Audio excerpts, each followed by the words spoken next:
Here. Trustee Doris. Trustee Rogers. Here. Trustee Lightfoot. Here. Trustee Rivers. Here. Mayor Perkins. Before we get into the meeting, the mayor is not here tonight. I get some email out. She just recently let me know she was not here. With that being said, we would like to select the mayor pro tem. We're looking for a motion to select for the board members to serve as mayor pro tem for tonight's meeting. I motion to select for the protest for tonight's meeting is Audrey Jacobs. Second.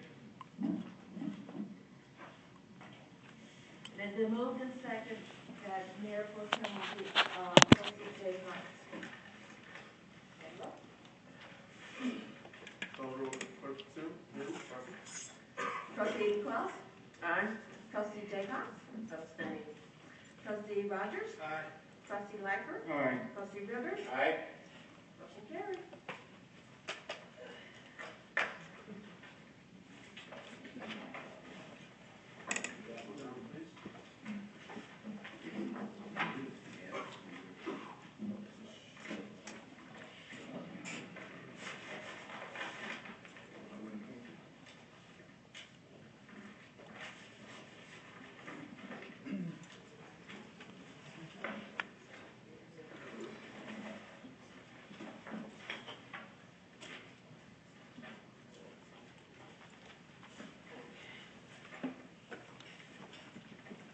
Okay, the first item of business is public comment. Public comment will be limited to 3 minutes per person. Please state your name as you approach the microphone.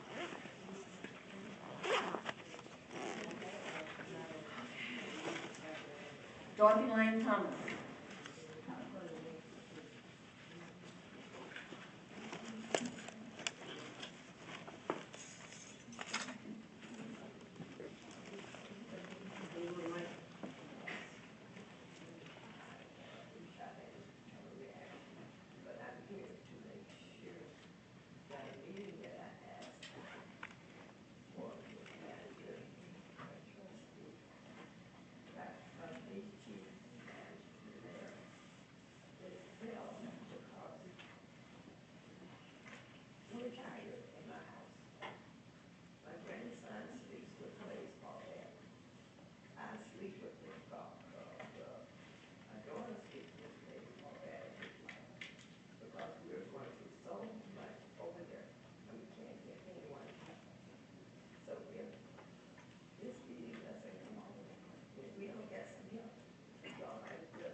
Jane Vandenberg.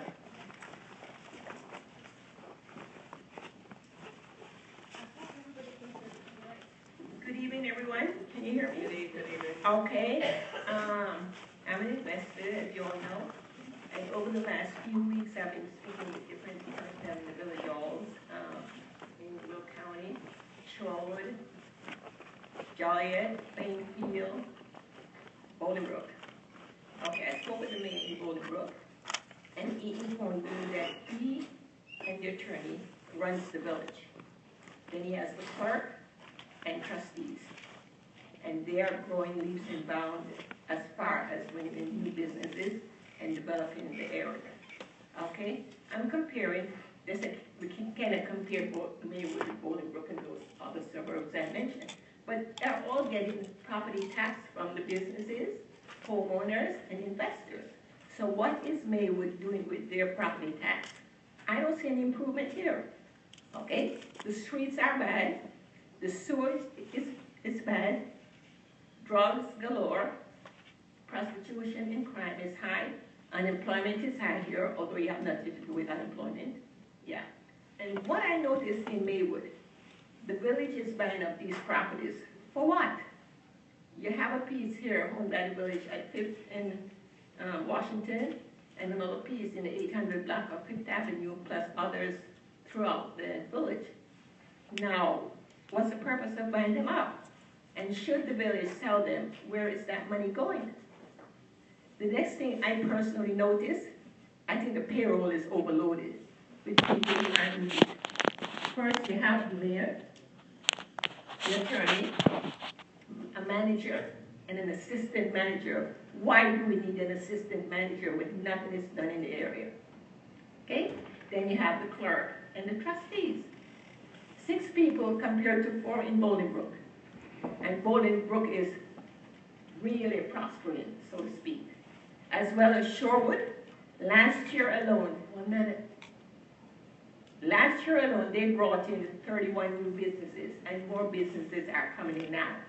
Okay? I want to know what's going on with Maywood. I personally think the homeowners, the business owners, and the investors should all get together and protest. Okay? Because we are having a hard time renting our property compared to other property I have in the range. Okay? I have more, but my time is limited, so that's it. Okay? You still have time, it's my mistake, you have 3 minutes. Oh, you said Yes.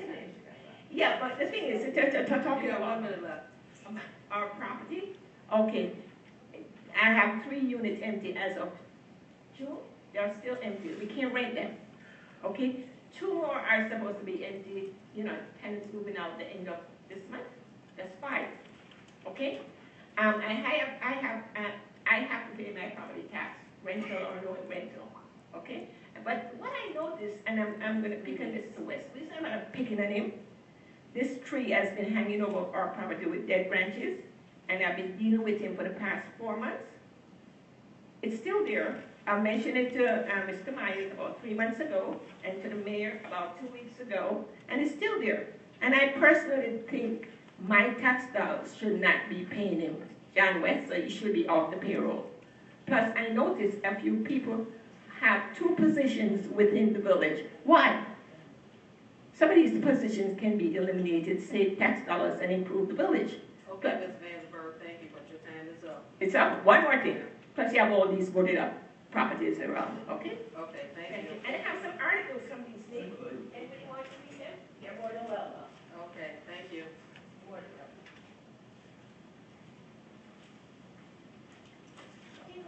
Tom Cuss.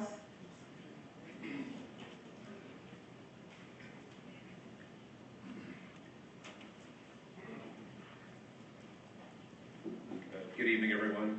Tom Cuss, 316 North 4th. I think you all know me by now, but anyway, I just wanted to come up and speak on behalf of something you're going to vote on tonight, something that's important to a lot of people in the community. It's the widow's home. It's something that people have been very passionate about here for a long time. Halloween, I'm going on 15 years in the community, so I'm getting to be an old timer around here now too. But everybody's been passionate about that building for a long time. There's been some efforts put forward to try to spruce up the front of that, make it stop looking like a haunted house and make it look like a proud, marketable property.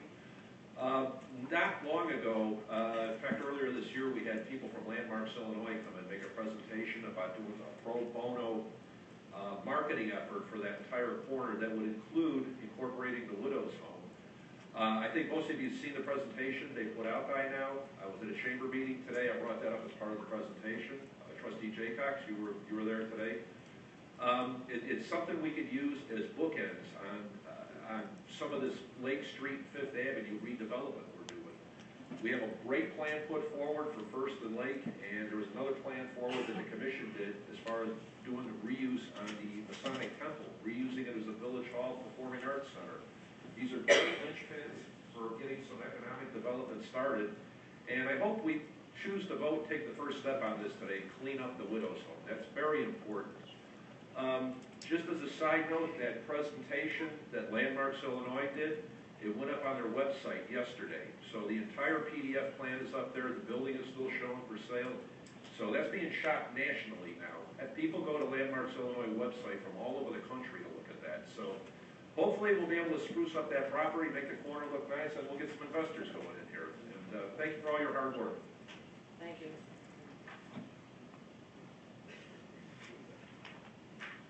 Loretta Robinson.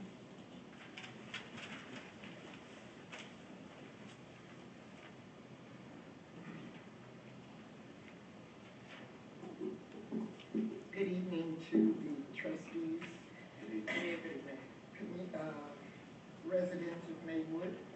I am Loretta Robinson, 1646 South 14th. I have a couple of questions. One is the car dealership at 5th and Roosevelt Road. It's apparently two different dealerships, and I'd like some info on that. I passed there today, having been out of town for the past 3 or 4 weeks. I didn't know there had been any approval of that building being used as a car dealership anymore. But if you could enlighten me, I would appreciate it. Also, on the Harrison Street project, they're apparently doing sewers or sidewalks, but from 9th Avenue to in front of my house, which is at 14th Avenue, they're digging up and they're cutting concrete and they're doing a lot of stuff. So if I could have an update on that, I would appreciate it. And did the alleys get started that were supposed to start on Monday of this week according to the meeting last Tuesday? Those alleys were supposed to start with the grading and fill-ins, not resurfacing, but fill-ins. And things on the agenda, I'll wait until I hear about them. Since I haven't been here to know exactly what's going on, I'll wait and have my comments next time. Thank you. Thank you.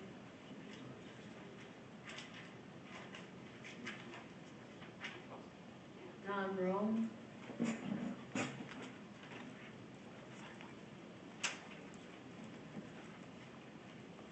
Good evening, Dawn Roan, 1107 South 4th Avenue, and also Maywood Park District Commissioner. I just wanted to inform the board of our upcoming events that we have going on at the Park District.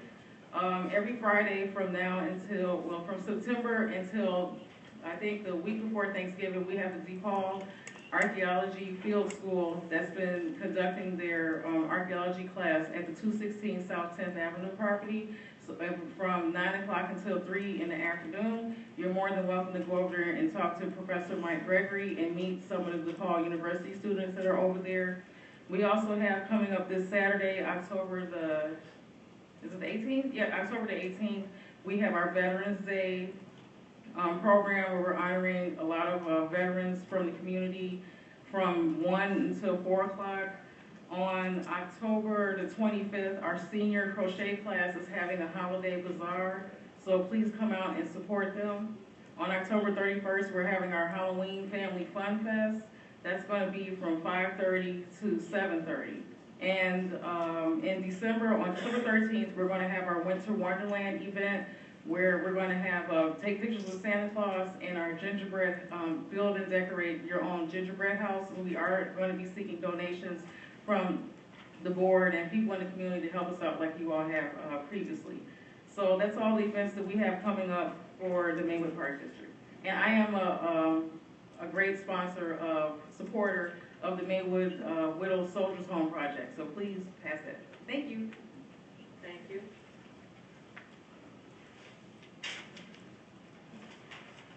Michael Dawson.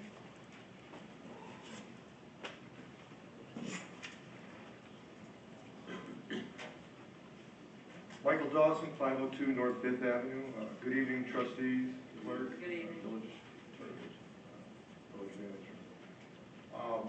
First of all, I want to applaud the village and manager and trustees for allowing the Chicago Fire television series to shoot in our fair village.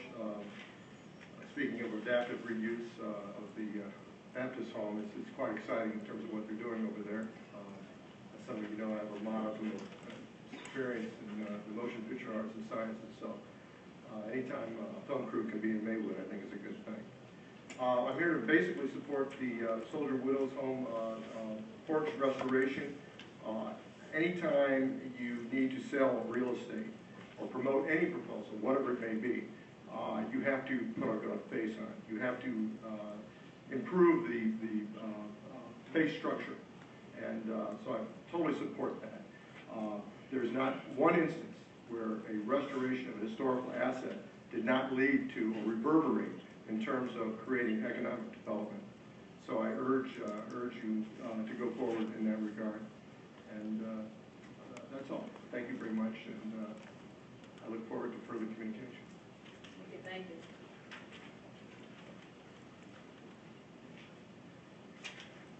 That concludes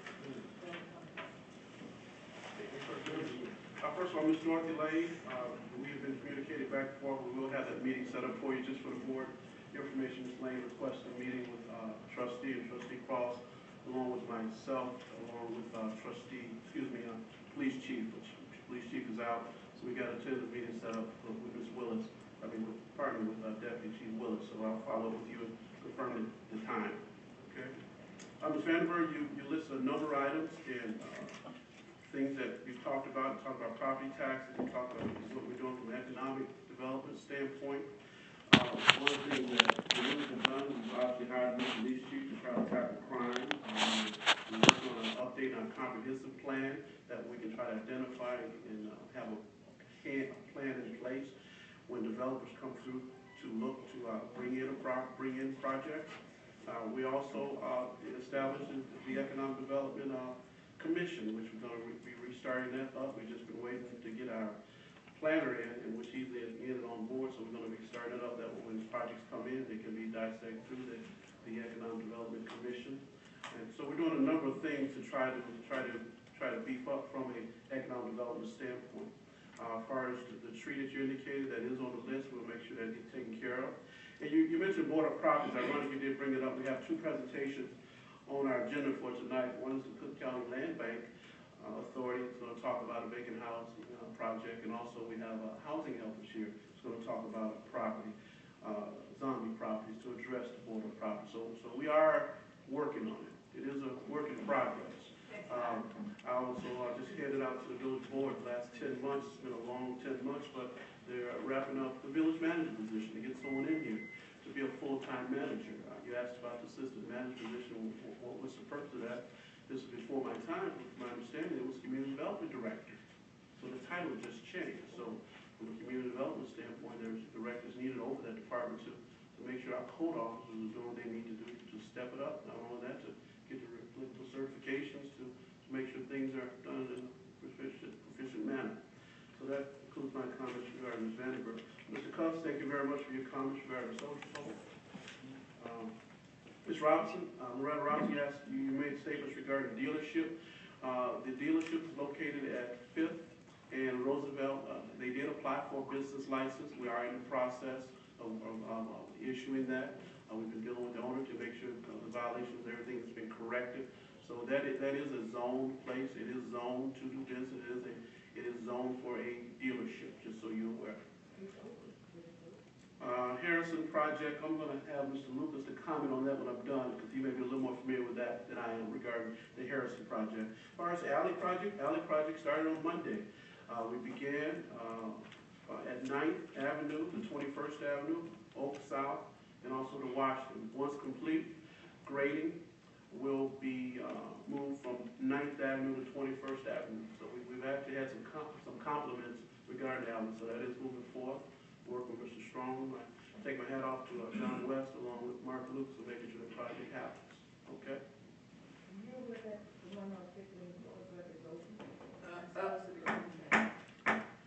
No comments from the audience. Ms. Rowan, thank you very much for your comments. Excuse me, your information regarding the Park District updates. And Mr. Dawson, thank you for your comments regarding the Soldiers Home. Mayor Pro Tem, that includes my comments. Okay, thank you. And if anyone has any comments that they want to make later, they can always talk to the board's meeting or after the meeting. Our next order of business. I'm sorry, Mayor Pro Tem, I overlooked something. I left the floor open for trust. Oh, that's right. Mark Lucas addressed the Harrison project. Pardon me. The Harrison Street project is being constructed by the Illinois Department of Transportation. Harrison Street being a county and IDOT roadway. They are doing improvements from 9th Avenue all the way through 17th Avenue. It will include some curb and gutter work and then a milling and resurfacing of the roadway. I stopped and talked to the RE today. He's going to give me the schedule tomorrow as to what's anticipated for completing that work. Thank you, Mark. Mayor Pro Tem? Trustee Cross? Yes, Mr. Myers, with regard to the auto business on Fifth and Roosevelt, I understand it's currently open, so could you explain to the public if we haven't issued the business license, how that process works, or? First of all, I'm not aware that it is open. I do know from a staff standpoint that the applicant have applied for the business license, so I have to look further into it and get back with you on that. Thank you. You bet. Thank you. Any other comments from the board? Okay, hearing none, moving on to item number 4, approval of minutes for the legal license and ordinance committee meeting Wednesday, September 24th, 2014. Your motion for approval? Madam Pro Tem, Trustee I make a motion to approve minutes for the legal license ordinance committee meeting, Wednesday, September 24th, 2014. Been moved by Trustee Rivers, second by Trustee Lightfoot. Are there any changes or corrections? Madam Pro Tem. Trustee Cross? On page 9, item 7, discussion of brokerage representation. I think that it's at properties, it indicates that Kevin Rossio of at properties will no longer represent the village. It's not him, it's the business at properties will no longer. Is that correct? This is saying that he is a representative of that, but at property is no longer representing the village in any of their sales. Well, right, but it says he is and not the company, and so I just want to make sure there's clarification on that. Right. So I'm not understanding what correction. Well, it says Kevin of at properties will no longer represent. No, the company will no longer represent us. Is that correct? But he was the assigned agent of at property. Yeah, but I think what she's saying is, But I think his name is exactly. at properties will no longer represent the village of Maywood. Okay, He yes. was just one of their representatives. Right, exactly. But I think that that's the way it was. He stated that they would no longer, at property would no longer be representing the village of Maywood, but yet, I think we do have something in our packet for tonight. Yes. In that regard. But you're accurate on that basis. He spoke on their behalf. Right. Saying that they would no longer represent us. So Sale of property. shouldn't the minutes reflect that it's at properties that's no longer, and not him as an individual agent? We didn't know it. Pardon? Okay. And then the second part, the discussion on the property, I see nothing in here that reflects the discussion with regard to the contract that we did have with them. And Trustee Rogers, I believe, referenced a section of the contract which indicated that at properties was not to compete or represent any of the clients that were looking at properties to purchase in the village. And that is not a part of the minutes, and I think it should reflect that, because that's a question, and it's a legal issue that has to still be addressed. So it should be a part of the minutes.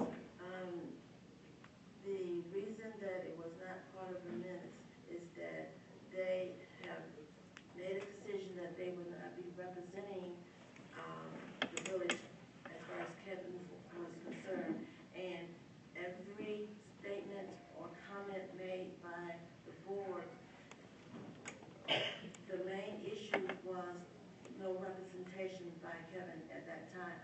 So there are only certain items that are mentioned regarding their resignation or their expiration of their representing the village for sale. And I understand what you're saying, but as far as indicating all the comments that are made by trustees on the board, we are not adding verbatim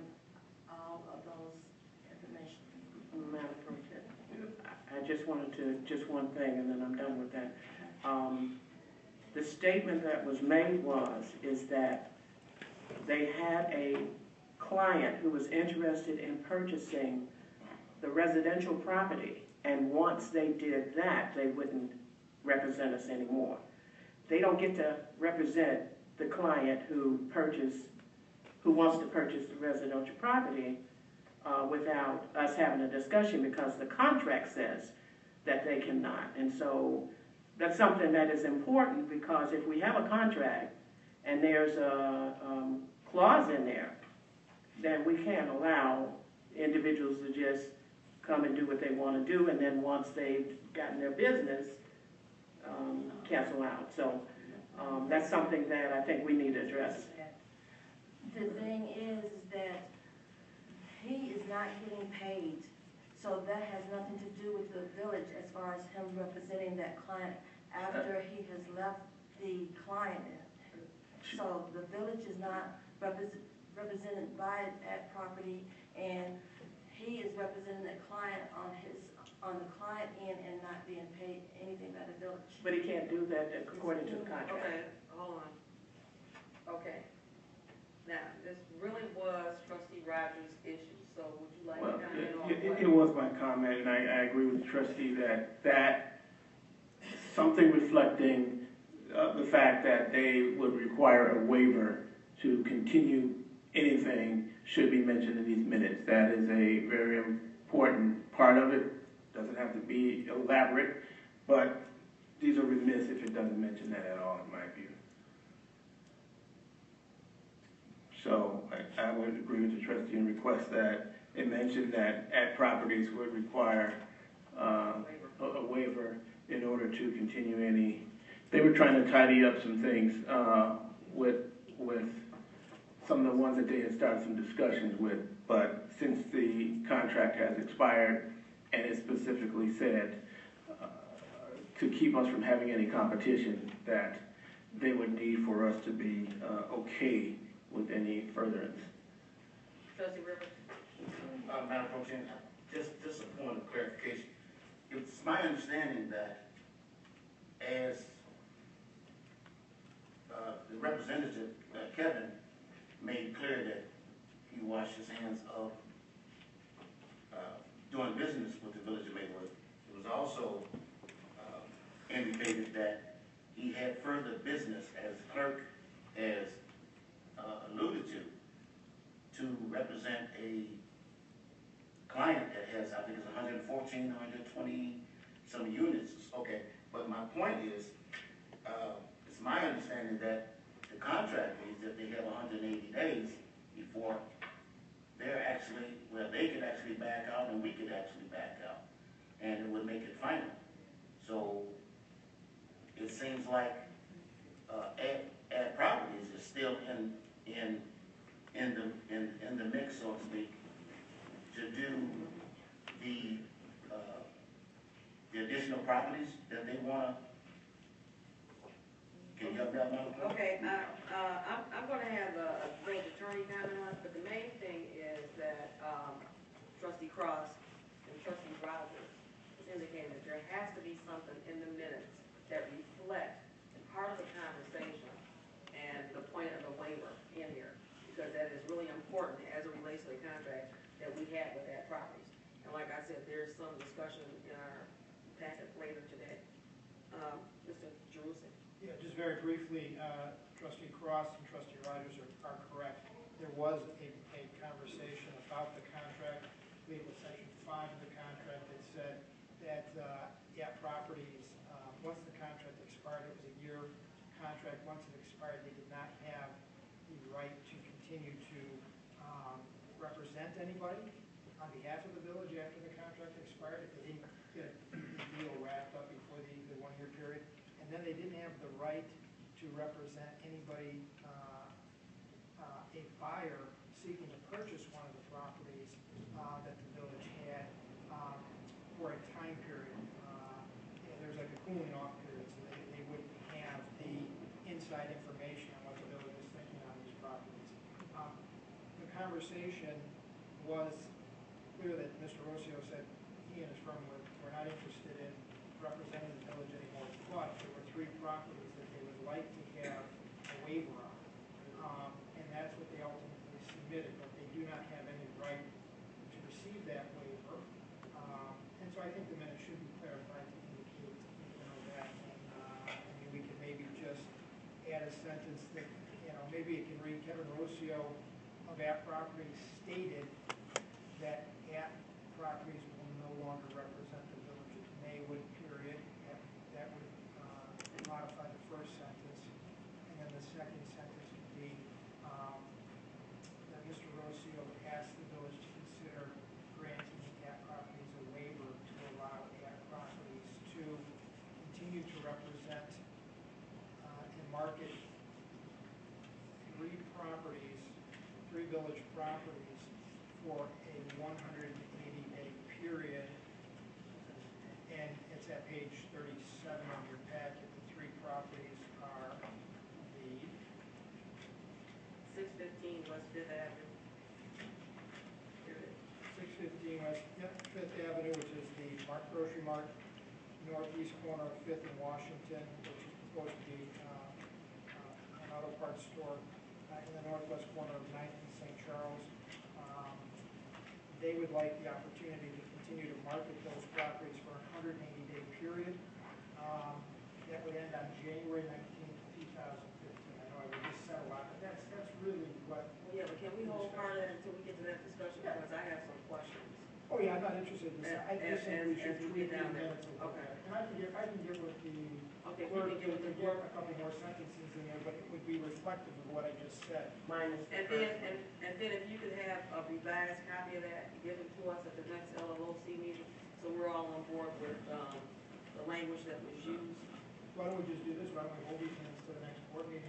We can edit them, and that way they can come back and we can vote on them after you're comfortable with the additions. Okay, because I think that that's a key piece, because we did turn over a lot of stuff to At Properties, and it needs to be really clear. Trustee Cross? The one at 5th and Washington, grocery store.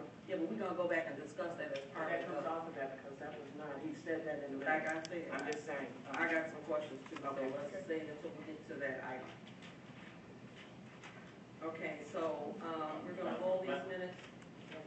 I need to amend my, Right, amend your motion. Madam President, Madam Pro Tem,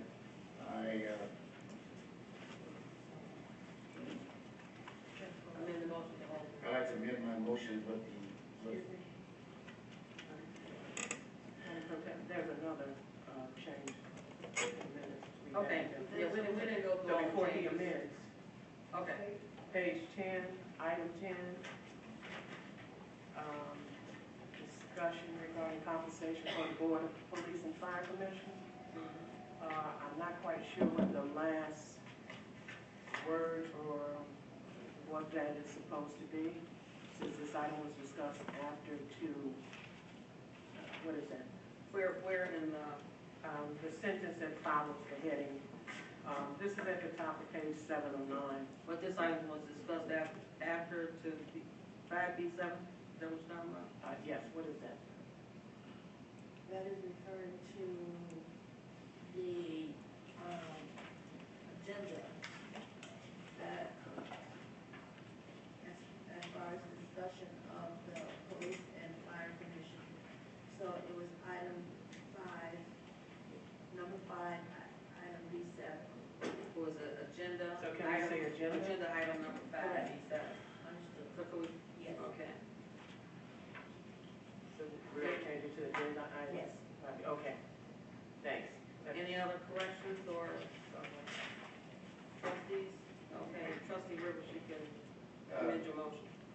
Madam Pro Tem, I'd like to make an amendment to my motion to approve the minutes of the legal license ordinance committee meeting Wednesday, September the 24th, to include the corrections that were stated. Okay, just a suggestion to your amended motion. We were gonna hold the approval of these minutes until the next LLOC meeting, so we could see the amended corrections. Sorry. So I'll do move the table. So move the table. I make a motion to table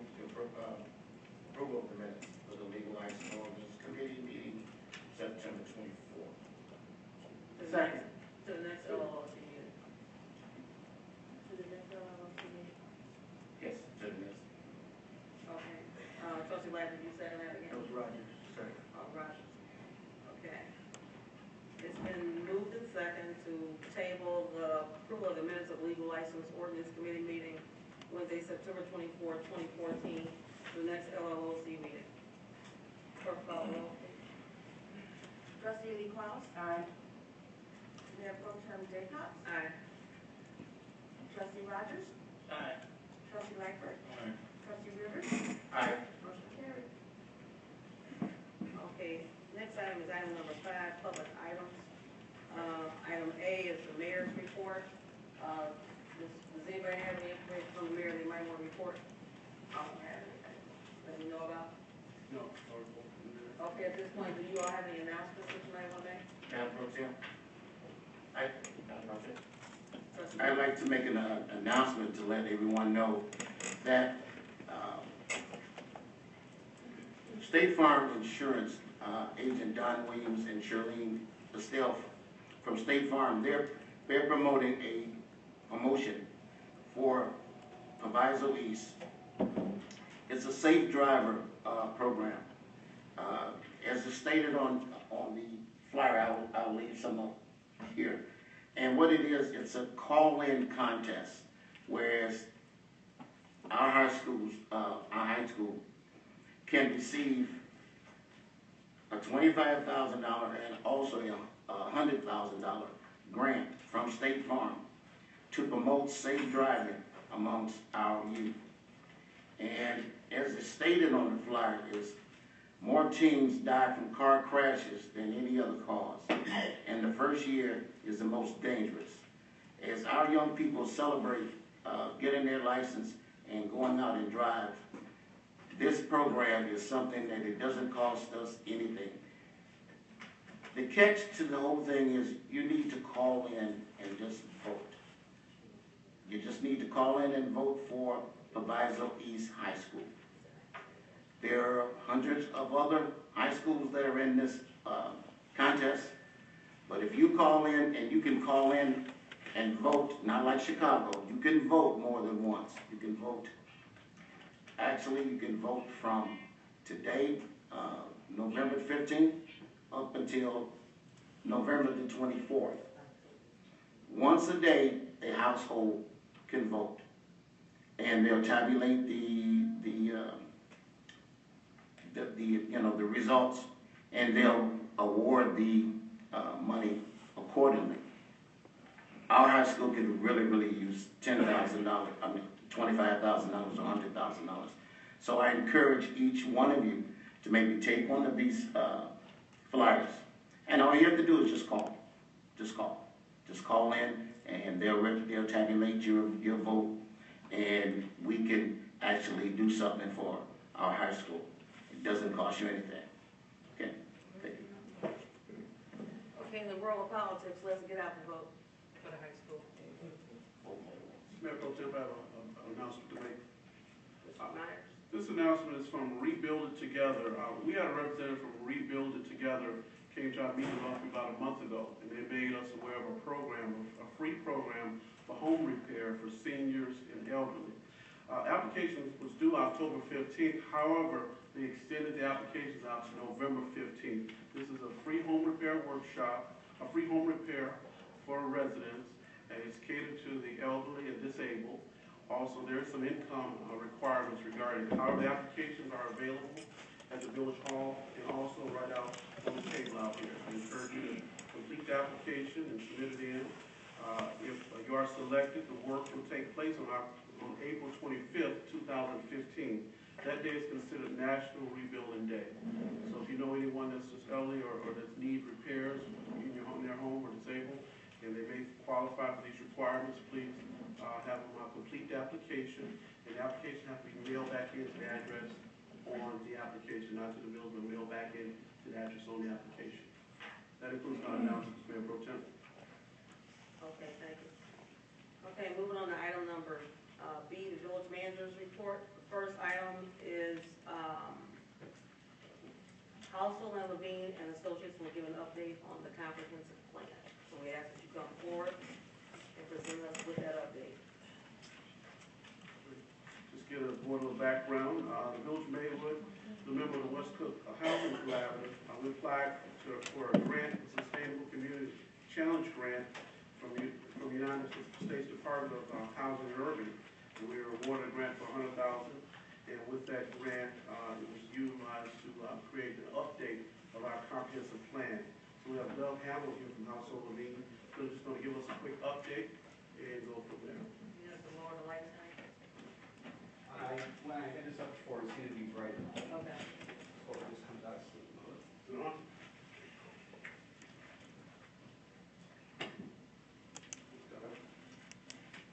Carl, can you give some lights for us?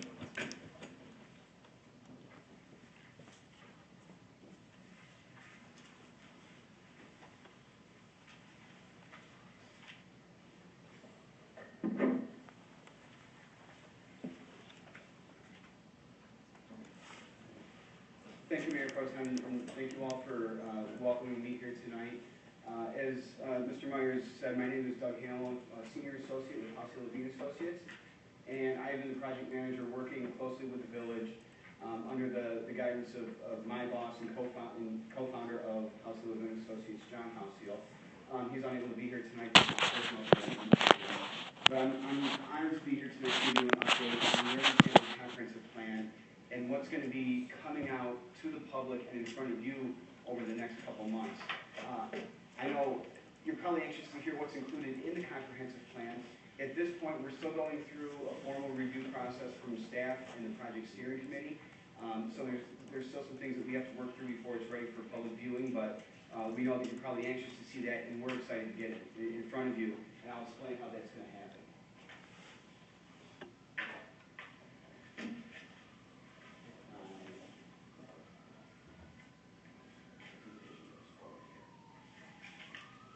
So Maywood Rising, a comprehensive plan for the Maywood community. At the beginning of this process, part of our team is a marketing and branding firm, and we thought it was important to brand the process and the product that's going to come out of the work the village and the community is doing. And the steering committee and staff came up with the tagline, Maywood Rising. And I think that really captures where the community is trying to go with all that we've heard through the public outreach about trying to take really the rich assets that the community has, the historic fabric, the traditional downtown, transit, regional access and mobility, and putting all those things together into positive momentum towards economic development, job creation, partnering with key local institutions and stakeholders.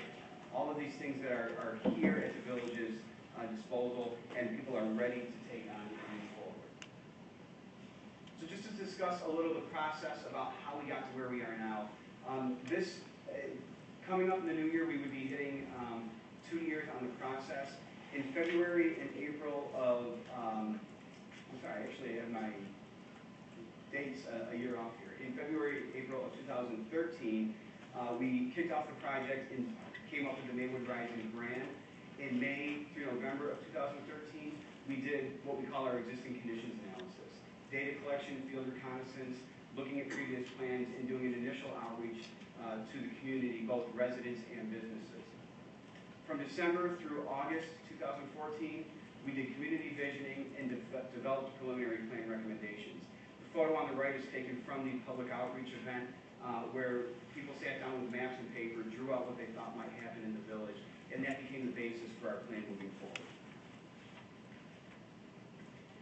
So more recently, and again, my years are off by 1 year, from September to October 2014, we've been packaging the plan. I'll give you kind of a sneak preview at what the document looks and feels like tonight. And currently, we're preparing for a steering committee meeting to get the steering committee to give us comments on the plan recommendations.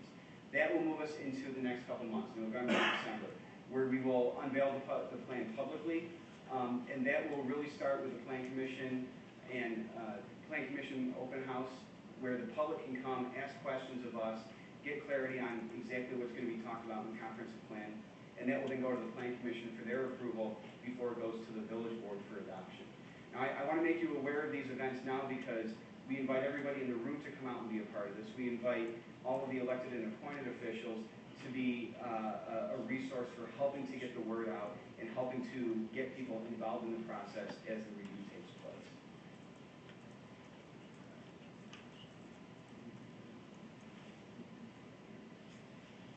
So, what is in the Maywood Rising Plan?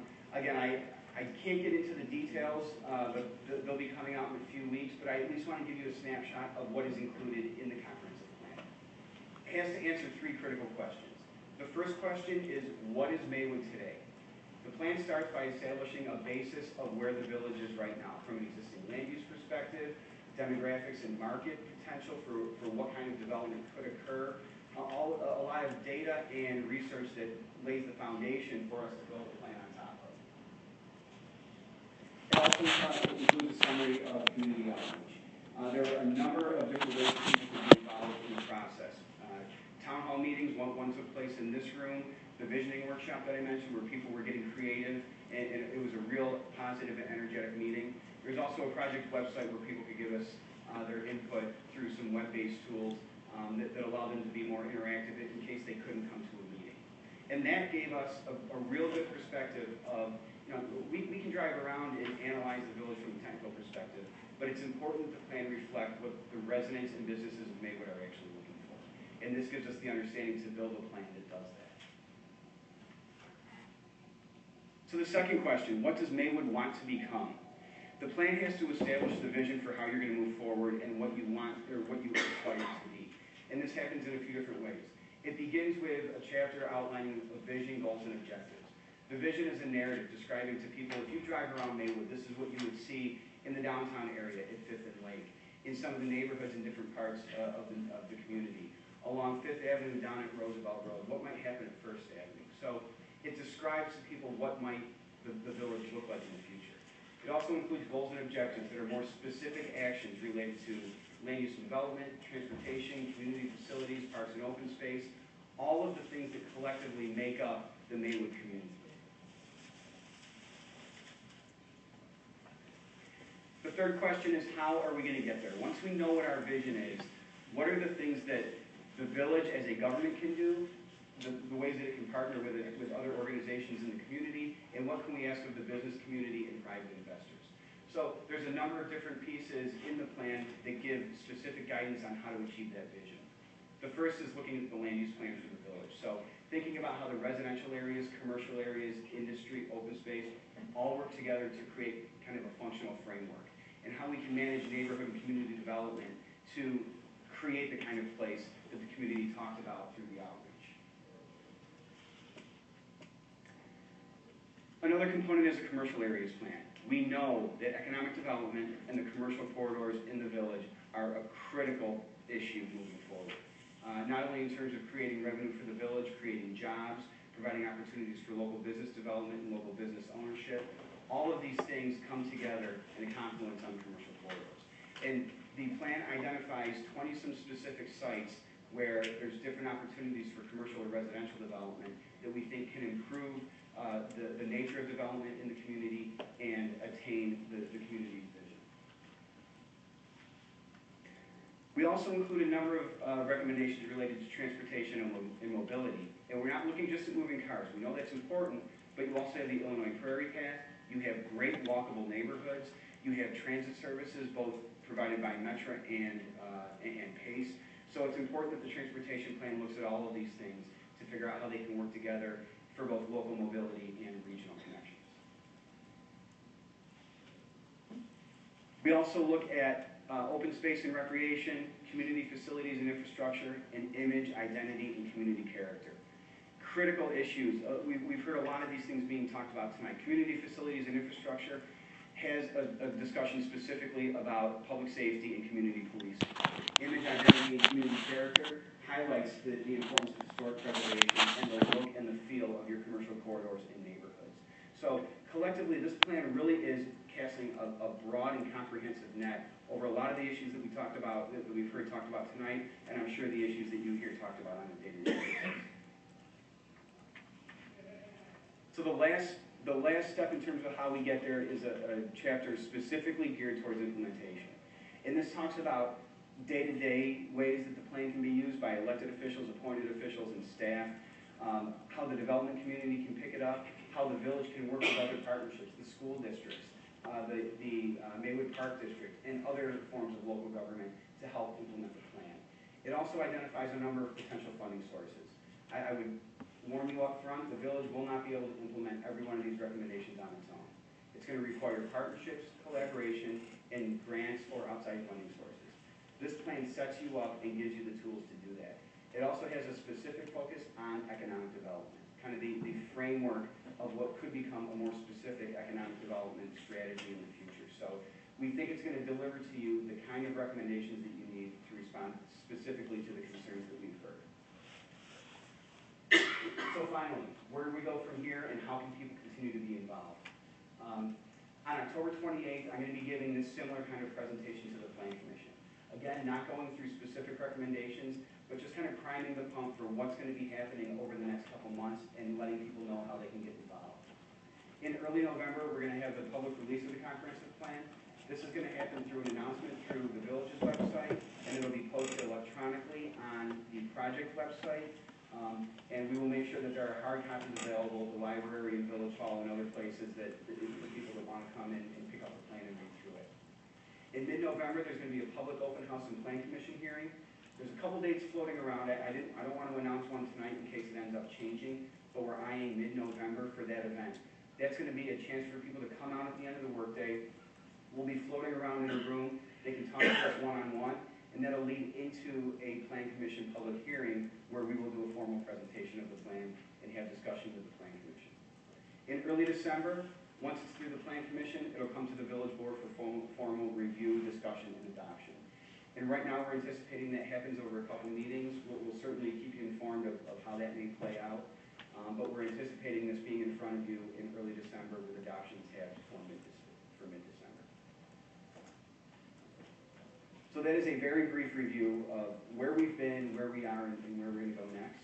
If you have any questions, I'd be happy to answer them and look forward to your input. Thank you. Thank you, Doc. Thank you. Board, you have a question? Okay, hearing none, I would suggest to the public that you get your questions prepared, so when they have that open meeting, you're able to ask the questions at that time. Thank you, Mr. Hamel, for your presentation and update.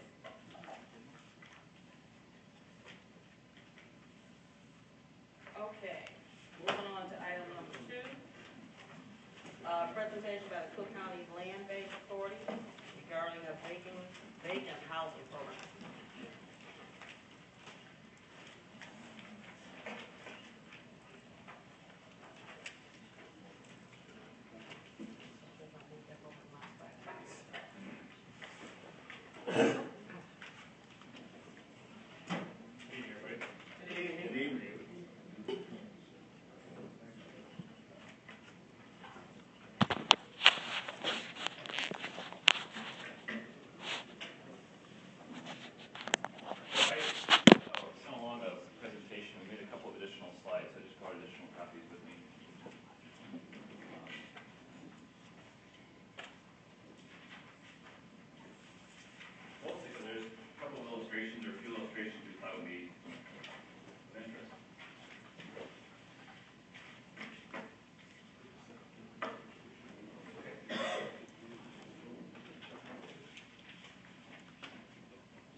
I just want to introduce Mr. Brian White. He's with the Cook County Land Bank Authority. Leader Doug Hempel spoke on his previous presentation about partnering, and this is about partnering. We have the Cook County Land Bank here. It's going to be talking about a proposal to address the vacant properties, to try to address those items. So you go for it. I have about 30 copies of these. I'm sorry I don't have enough, but I see they're also on the website for those who would like a handout. And I'd also like to recognize Dr. Bishop Reginald Sappho, one of our board members, came out to show support for the land bank. Welcome, Mr. Sappho. So let me just go ahead and start off by saying, again, thank you for having me out. This is probably the 4th or 5th time I've been out to Maywood to talk about working with the land bank, so it's a great opportunity to come and speak to the board and let you know what we see as the potential opportunities to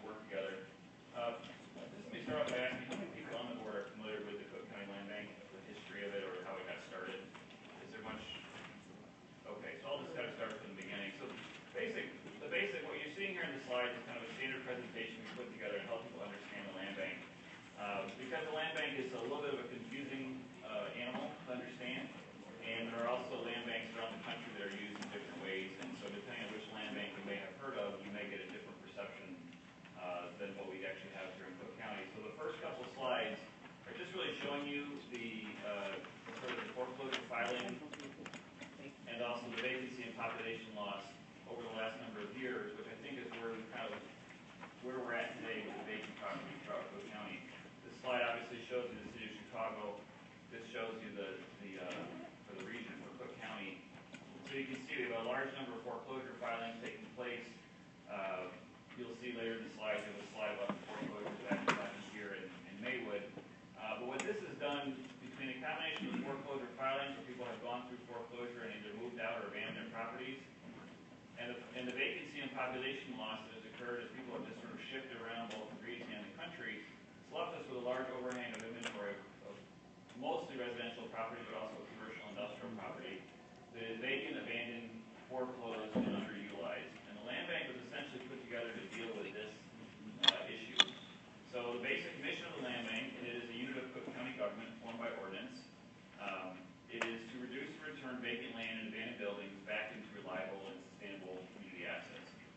So when people ask me what my mission is as the executive director of the land bank, I tell them my goal is to bring down the supply of vacant land, abandoned buildings, and turn them into reliable and sustainable community assets by any means necessary, meaning through redevelopment, through demolition, through deconstruction, through transforming the land use patterns so that people are using the land differently. And that really requires, obviously, working with the local community, the board, the planners, the community plan, the various interests in the community, because I don't have really a clear picture until you tell me what it is you want to do. And then once you tell me what you'd like to do and what the plan directs us to do, we then can use different strategies to try to help you implement that plan. So we really are here to be a partner to you, but this is our basic mission right from the get-go. How do we go about doing that? We work to promote redevelopment and reuse of vacant, as I said, vacant, abandoned, foreclosed, and tax delinquent properties. We work to support targeted efforts to stabilize neighborhoods, so we are not able to deal with all 60,000 vacant, abandoned parcels in Cook County. We're going to deal with parcels where there's a strategic value of working on those parcels and where there's an actual plan for redeveloping it. Our goal is to stimulate residential, commercial, industrial development. And again, I want to emphasize this, I'll emphasize this a number of times. We want to work in ways that are consistent with the goals and priorities established by our local partners. So our initial intention is to come out and try to find out what do you want to do, what is the capacity to do something, how can we help. We have some general goals, which is to promote affordable housing, economic development, conservation of property, and the last one, which I think is extremely important, job creation. So I mentioned earlier the potential for demolition and deconstruction. The demolition of properties is when you go and you knock the property down with a backhoe. It requires typically 2 people to drive the backhoe and 1 to kind of set the site, and it's down in a day. Deconstruction requires taking a piece of property down piece by piece. It takes a lot more time. You salvage the building material. You also have an opportunity to train people on how a building is put together and to recycle that material. It's more intensive, it's more expensive, but there's a greater social good. When we talk about conservation and job creation, deconstruction links those 2 things together. I think when we look at places in the Cook County where there is a significant supply of buildings that need to come down, deconstruction is a way of going about doing that in a way that recycles the money and the social good as broadly throughout the community as we can. So it's something that we've embraced at the land bank. In terms of our framework, there's some general principles. I've mentioned we work in partnership with our local stakeholders. Second one is the authority that I have as the executive director comes through Cook County's Home Rule Authority. So the authority that I have extends from the board of the county to me and through my board of the land bank, and then through the home rule municipalities and other communities that we work with. So there's a lot of conversations around the country about what land banks can do. I'm only able to do what state law empowers me to do or what you allow me to do. So a lot of the things we're going to talk about have to do with utilizing the existing authority that we have in ways that are creative and that are targeted to achieve the goals we're looking for. Another point is that the land bank is very broad and flexible. So the authority that we have within the board of directors of the land bank is very broad. We have the ability to structure very unique agreements with our local partners. We have the ability to set terms with our vendors, our developers, our nonprofit partners, all of that through our board of directors at the land bank. So when we make a decision at the land bank, it doesn't need to go through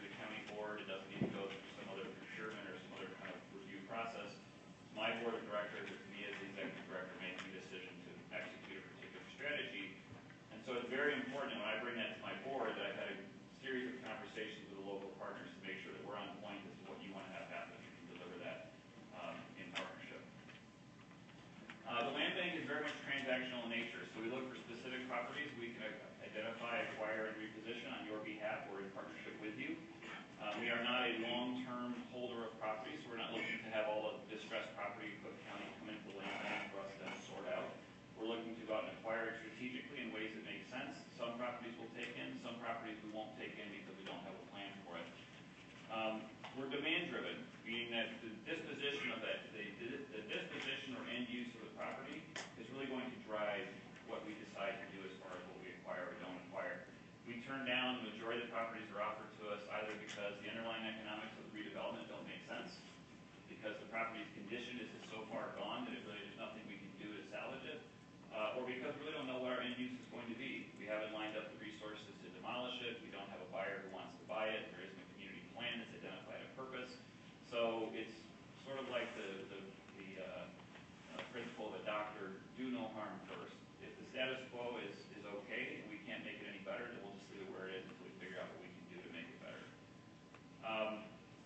Another point on there, the carrying cost being passed on to the future owner. A lot of what we're doing with our disposition of properties is looking at, given the economic development, given the cost of economic development for a particular piece of property and the requirement that we have to pass on some of those costs to the future owner, that's an important consideration. People will ask the land bank, can we get property through the land bank? Is it free? No, nothing is free. Everything has a cost. We're trying to recapture the value, recapture the taxes, recapture the cost for the taxpayer. So we want to make sure that we can convey those costs in some responsible way. Some of the contributions that we can make that I think are useful is we can help clear title for properties. So a lot of the properties you're going to see on the slide are properties where there's an extensive amount of back taxes that really cannot be cleared under the state property tax code unless it comes through something like a governmental unit like the land bank. That's something we can help do. We can streamline demolition and redevelopment, so we can help identify properties and take deconstruction or demolition strategies to scale by bringing in funds either from Cook County or through the state or through other resources. We can expand stakeholder capacity and understanding. So we spend a lot of our time, and I spend a lot of my time, trying to help educate other folks about how to engage in economic and community development in ways that may or may not use the land bank, but helps them understand there are tools that they may not be aware of that they can get their hands on and utilize. I'm looking forward to hearing a presentation on zombie properties because I think that's an important thing that we've been looking at a lot. Some of the opportunities to add value to the redevelopment cycle. So when properties are put into the land bank, they're held by Cook County, they're tax-free.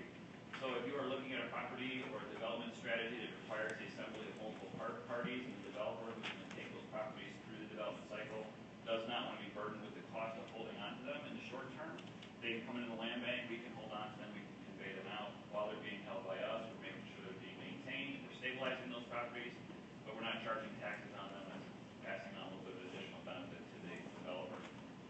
The conduit agreement is when it's a situation where we've identified a piece of property that somebody wants to acquire but can't, and there's somebody who wants to get rid of the property or wants to unload it, and we work as a conduit between those that want to get rid of it and those that want to take it, and we try to control the use in a way that ends up maximizing the community benefit as it goes through the land bank and works itself back out into development. We work with other governmental partners to extinguish liens and back taxes. We can support commitments for financing by pledging parcels. So one of the things that we see quite often, especially from some of our smaller nonprofit developers, is that capital is very scarce.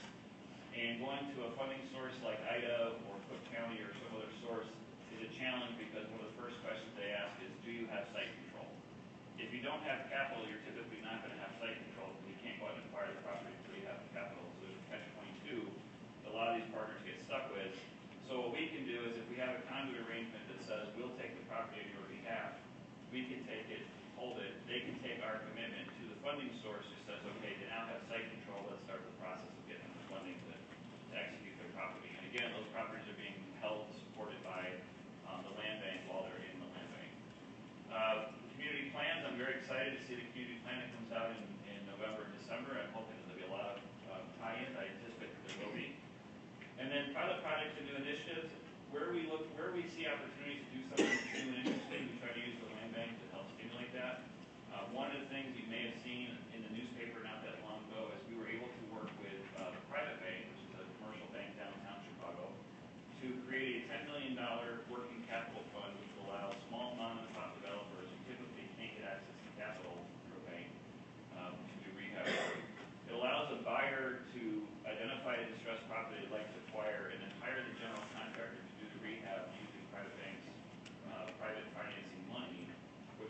allows the buyer then to get a unit at the end of the day that is affordable for an owner with equity and that has been rehabbed. Typical model is somebody goes out and develop it. If it's an individual developer, they're typically using their own equity or cash. It's expensive. They want to try to get as much profit out of it, so there's very little equity left for the homeowner because that all goes to the developer.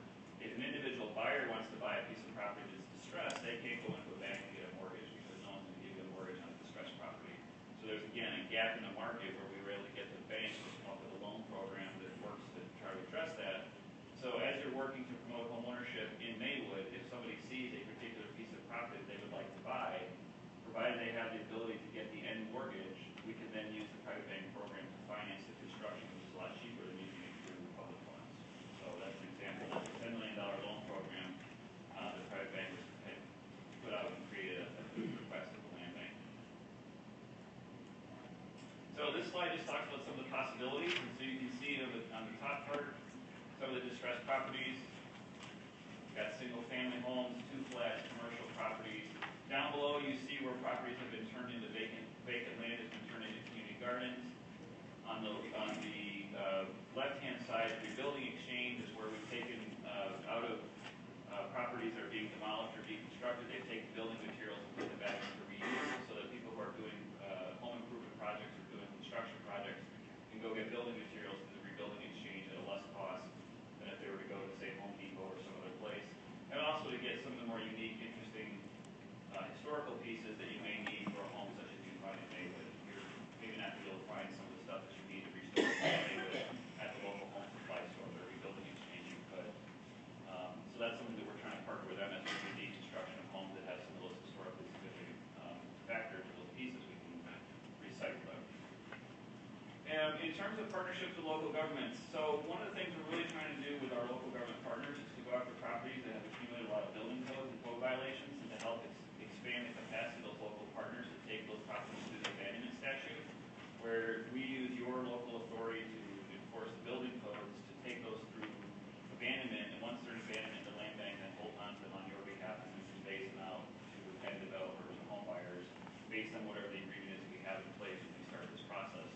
I cannot, as the Cook County Land Bank, not in Maywood, to start enforcing liens and code violations against property that you guys have. We have to work through the local authority. So if that's something that you would be interested in doing, we can then work through where, theoretically or hypothetically, the state's attorney, who is our attorney, is actually going through the process of taking properties through the code, through abandonment court. We're helping you keep track of code violations and liens. We're helping you identify properties that have tax liens or other liens we can try to go after. So there's different things we can do to try to expand your capacity through that strategy. I've already talked about the deconstruction approach. We'd like to see if there are properties in Maywood or around Maywood that we can deconstruct to potentially salvage the materials, engage in job training, and leave sites redeveloped for some reuse. If it's not going to be redeveloped for residential property, how can we redevelop that property for community garden or a community park?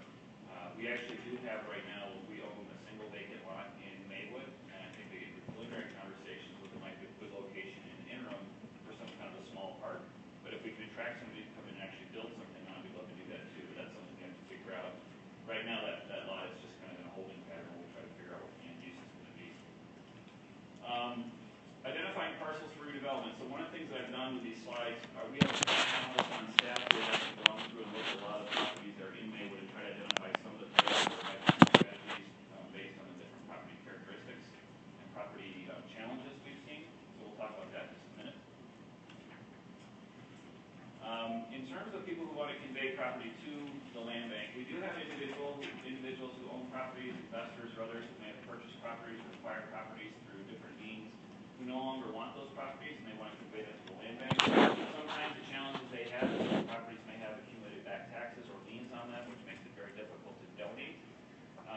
So we look for places where if somebody wants to get rid of the property, how can they work with the land bank to get those properties where we can help clear the taxes and liens, which makes the properties marketable for somebody down the road. At the end of the day, we want people to come in and occupy these properties and put them back in the tax rolls. That's our goal. So it doesn't, we don't see this being constructive to try to force someone to pay taxes that they're not going to pay. And of course, there's no really way we can compel them to pay the taxes. If they're ready to cut bait, we want to say, fine, let us get the properties and put them in the hands of someone who's actually going to do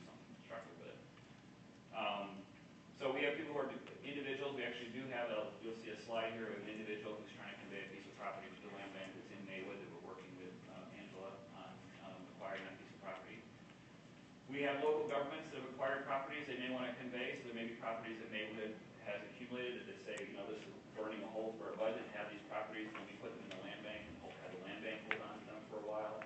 That's something we can certainly talk about. And then, as you can imagine, we're seeing a lot of property that's coming through REOs from banks or the GSEs. In one of the slides, I talk about Fannie Mae's properties. There are, I think, 27 properties that Fannie Mae is currently marketing in Maywood. If there is not an intentional action on the part of the land bank or some of the community partners to buy those properties will typically go to investors. So if you are concerned about this, the case in which properties are being acquired for rental versus ownership, one of the ways we can try to get ahead of that or control that to some extent is to make sure we control how those properties are being brought to market. Right now, it's basically whoever has cash can come and take those.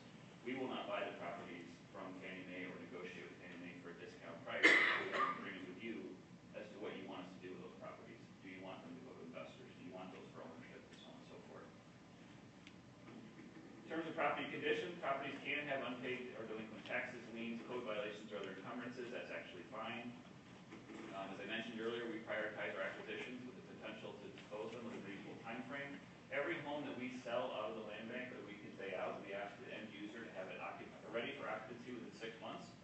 We ask if it's going to be for ownership, that it be sold for somebody who's at or below 100% of AMI, which is a family of 4 making about $75,000. Because we want to see those homes, we want to see the value go to help stimulate ownership and help the equity be passed on to an owner who can actually build up some individual personal wealth.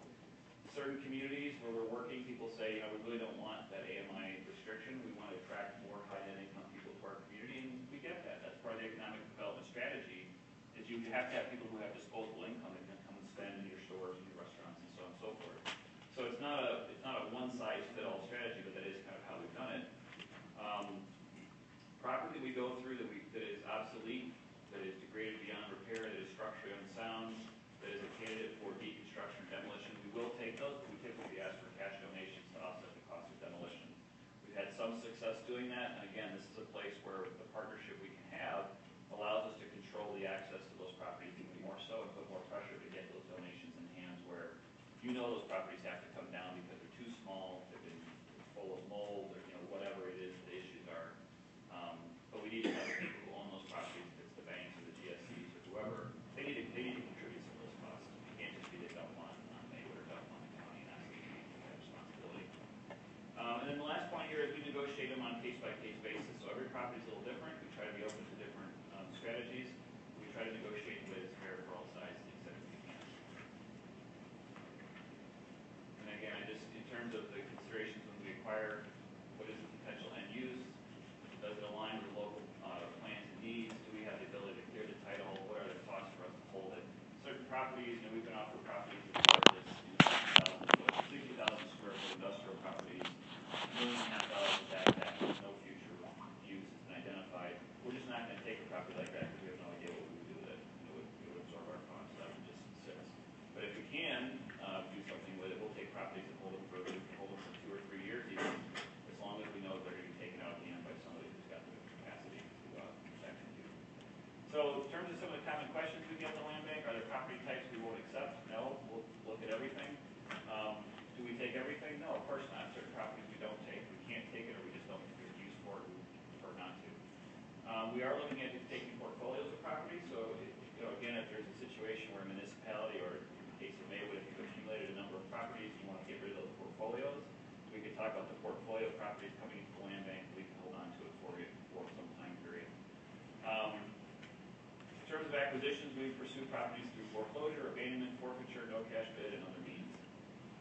Okay. So these are the slides I edited. These were not available to you because I frankly didn't have the ability to get the maps created until about 5:15 today. So what you're seeing here is just some examples of some of the data we've been able to run, some of the analyses we've been able to run to start thinking about some of the different types of properties that we may be able to get our hands on and work with on behalf of the village of Maywood or in partnership with Maywood. The first one is a list of properties that are categorized by Cook County as being vacant. So we identified 219 properties. I believe these are privately owned properties, which would be classified as a class 100 privately owned vacant property. 219 properties in Maywood. Of those, there are 49 properties which are both vacant and tax delinquent. Now, tax delinquent for the purpose of this presentation is not just their delinquent taxes. there's 2 years, at least 2 years of forfeited taxes to the state, which makes them eligible to be taken through a tax forfeiture process. It's a little bit different than the no cash bid, but you've got 49 properties that have $822,000 of outstanding taxes. There's a significant possibility that those properties are not going to move anytime soon because of the taxes. By taking them to the tax forfeiture process and turning them back taxes, you can now market them to the point at which they start to generate new taxes going forward. They're occupied properties. And if it turns out the properties cannot be occupied, then we can go through some other disposition strategy. But it's not doing anybody any good to have the property sitting with no taxes coming in and no taxes being collected. Just to give you an illustration of the scale of the problem with Maywood relative to the county, there are 66,000 privately owned vacant Cook County parcels right now. So you have a small number of the larger total. The next slide shows us foreclosures. These are foreclosure filings from January of 2013 through July 31st of 2014. You had 332 foreclosures in Maywood, and by comparison, there are nearly 40,000 in Cook County. You have 126 properties that are considered to be privately owned, vacant, and with more than 2 years of forfeited taxes. This does not match up to this slide. I'm actually confused by this slide here, this 126. I'll go back and check this. But the idea here is to try to show you, really what I'm trying to show you, I don't want to get you guys into the weeds and the numbers. What I'm trying to show you is how we approach the mapping of the problem, because the idea we want to try to get to out of our conversation is both to how do you recognize the potential to work with the land bank, and then we're looking at a sort of a snapshot in time. What we want to do is have you help us figure out on these properties which are the ones that are most suitable for us to be trying to help you acquire or not, and so on and so forth. So anyway, so you can see the foreclosure filings that are sprinkled throughout Maywood. We also looked at, we put a couple of sets of properties together. These are properties that were identified from housing helpers. They contacted us and said, we have some properties around, there are 7 properties around properties they've already developed that they consider problem properties. And the village of Maywood, through Angela, also identified 21 properties where Maywood is spending an inordinate amount of time enforcing code or cutting grass or doing other things. So we put them on the map to try to see, well, are there some areas that we could sort of focus on where you have properties that are sort of located close to each other. So as a simple strategy, whatever, I don't know which properties these are, but if we were to focus on these 3 nodes, you can obviously see from the maps that you've got several properties within each. If those properties individually could be addressed, that creates stability for the broader area around those areas. And that's a simple strategy where you've already got a local partner who is engaged and you've got a need that's been identified by the village. So there's actually a strategy right there. And then this last slide is really just shows you the total activity. So what we've included on this slide is we've included the foreclosures, we've included the properties that are considered the problem properties, we've considered the properties that are being marketed by Fannie Mae. We've included a number of properties on here that actually were offered to the land bank through what's called NCST, it's the National Community Stabilization Trust. Those are properties that were offered to us and we did not acquire because we did not have a plan in place in Maywood to do anything. But there are quite a few of them in the village. And then you can see also the foreclosed tax delinquent vacant parcels. So the idea here is to really give you a sense of the, sort of the big picture. And then here's the property I talked about earlier as an example. This is an individual property at 238 South 12th Avenue. It's a nice sized house, nice block. There's a lot of families living on that block. There is another vacant house directly next door to it, but the actual block itself, when we went out and looked at it, was a very nice block. A lot of neighbors we were able to speak to. The property currently has at least $25,000 in delinquent taxes, and I think it has a $2,200 lien that the village has for various code violations and so on and so forth. This owner would like to donate the property to the land bank because he can't develop it with the taxes. He's over his head. So the idea here would be that we would the security you see, I hope you guys appreciate that. I hope it doesn't insult anybody that we put the dogs on the building. When I went out to look at the building, it was actually open. Plywood had been pulled off. If kids could get in, do whatever they were doing. The building itself was intact, however. The ductwork, the plumbing, that was still in the house. So I contacted the owner and I told him, your house is open. You need to get someone to come out and secure it. He actually got those steel grates put on the next day, which I thought was a nice thing. I hope some communities don't like the steel. I didn't have a chance to find out whether you liked it or not, but we went ahead and just told him to get it secured because most communities don't like people getting into the building. In any case, the idea here is that we could acquire the lien from Maywood. we have a lien, the owner is willing to give the property over to us. Once he gives it to us, we can clear the back taxes. We can then work with the village to get a developer to come in and finish the development, put it back on the market and get it sold. Right, at the end of the day. We can't clear the taxes without having the lien on the property, which is all the village that has been donated. If the property owner gives us the property, it's a straight donation, we accept it with the taxes, and the taxes have to be paid. Right, so we're not gonna take the $25,000 in taxes, because I don't have $25,000 in taxes on this property, because the values don't work to make it worthwhile. So there are, I'm sure, in Maywood, a number of examples just like this where investors are now over their heads on properties. They would be willing to get rid of them, but because of the way the deals have to be structured, it requires a three-way partnership between the village, us, and the owner. And then obviously we have to find an end user who will come in and redevelop the property and put it back in the market. Okay, so that's my presentation. I know we were short of time, I saw the agenda, so I'm trying to speak a little quickly to make sure we have enough time to get to the rest of it. But I wanted to give you kind of a general sense of what we're talking about as far as capacity of the land bank, capacity of the land bank, some of the ideas. And then I think, the goal for us here is to answer questions tonight, engage in some dialogue, and if there is interest on the part of the village to proceed, then we would like to develop an understanding of either an MOU or an IPA of some sort that stipulates kind of what our different roles are going to be. Our goal is to make those as flexible as possible, to make them work as well for the village as we can, so we don't want to overthink it, but we do want to have some kind of a structure that gives us that legal authority to proceed on what we have. And at that point, I guess I'll stop and see if there's any questions.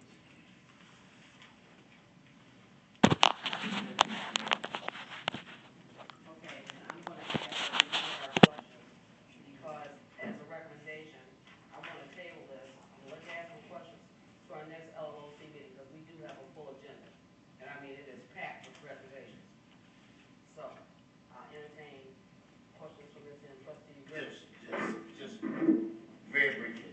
I noticed that you did say that the county, okay, the land bank, Yes. they will do loans for distressed property? Loans for distressed property? Yes. We do have the ability to make loans. I don't remember I mentioned loans. I don't know what the context. Did I mention loans? Yeah. Private bank. Private bank. Oh, the private bank. Private bank. Yeah. The private bank is making loans to contractors who will do the rehab. So if you use this.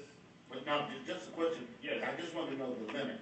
I just want to know, the limit. What do The you know? loans through private bank is, there isn't, I don't have a limit. It's their, they have a $10 million working capital line, so they can do loans up to. Oh, okay, that was my understanding. Sorry, That the bank, that the Cook County Land Bank had a $10 million. Okay. We have a commitment from private bank to do loans for homes that we acquire in the land bank. So if the property owner on that property on 12th Avenue went to private bank to get a construction loan, and that property was not in the land bank, the private bank would probably decline the loan because they don't really want to take on challenged properties without a good community partner.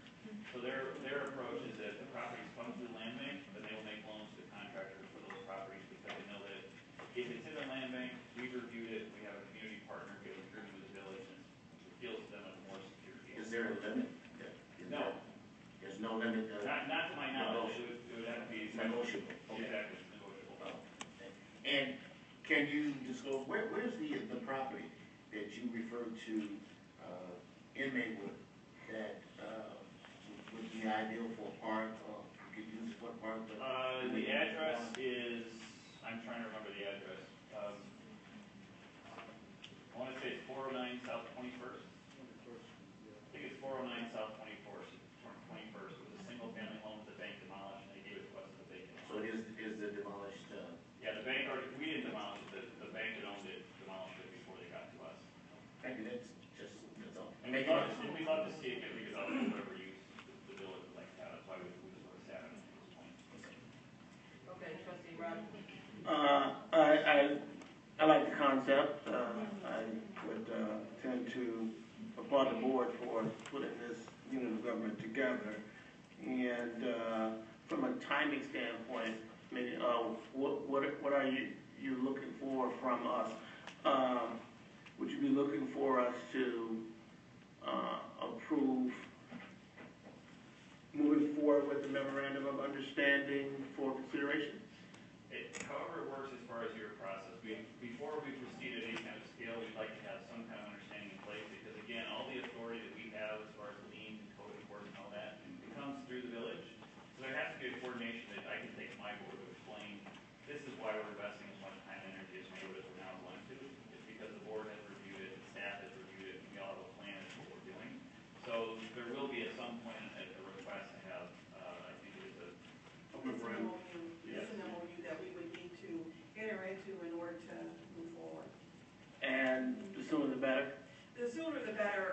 our list of properties. We have 263 according to the overall list. Really quick, one of the things that Brian Davey mentioned is that he's fostered a relationship with a professor at UIC that'll be coming out and helping us, his students will be helping us do the inventory of where each one of these properties are.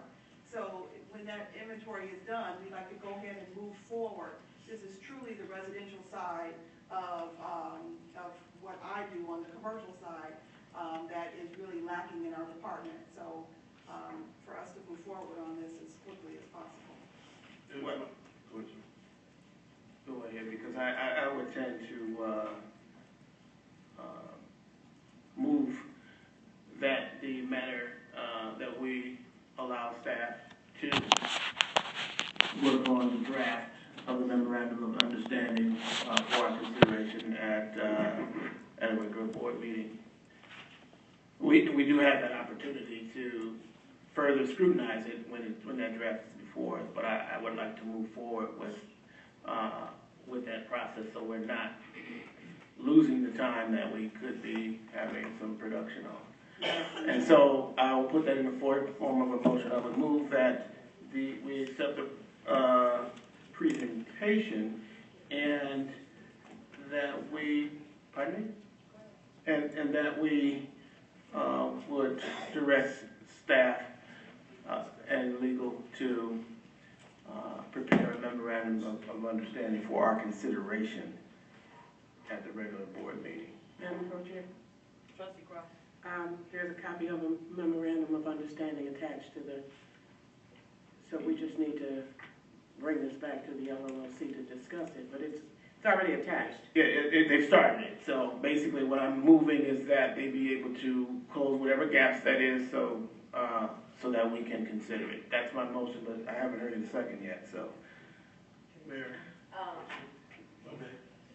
What staff is looking for is for the board to take a look, or Brian gave you the presentation, and for give direction to staff to go and work on the memorandum, understand along with our attorney, and bring it back to the next LLOC. That will give our attorney adequate time to review. So I will amend my motion that staff and legal and the attorney be authorized to move forward with the preparation of the memorandum of understanding for consideration at the next LLOC meeting. Second. I'm confused. Were you through with your comment? I'm confused. Now, you're asking, your motion is to move forward with the memorandum of understanding to the next LLOC meeting for cleanup and discussion, because we really have not discussed Correct. this issue. Correct. Okay. That I can agree. Correct. It'll be another committee meeting. The LLOC meeting will be another committee meeting where we have the opportunity to discuss it. To move it to the next LLOC meeting for discussion, along with the memo of understanding. Second by Trustee Rivers. Madam Pro-Chair. Do we have any questions? Yes. Trustee Gilchrist. I'm still confused. If we haven't discussed it, and we have a copy of the MOU, why is it that the board is not looking at it and then bringing back its questions to present to the staff to have them meet with the attorney and address? So, I mean, we have a copy of the MOU here. We need to look at it, pose our questions to staff, and then staff can get together with the attorney. So, I mean, is that what you're saying, or are you saying something different? And I believe I moved exactly what the gentleman asked for us to do.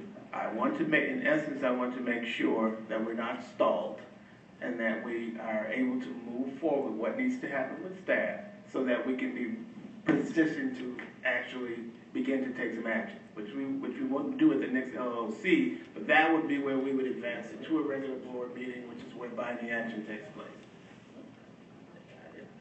Okay. And I think for clarification, if I understand it correctly, there is this memo of understanding that's attached. They're going to work on it to clean it up, I would imagine, to our specification as compared to what was proposed by the Cook County Land Bank Authority. Bring that back to us along with discussion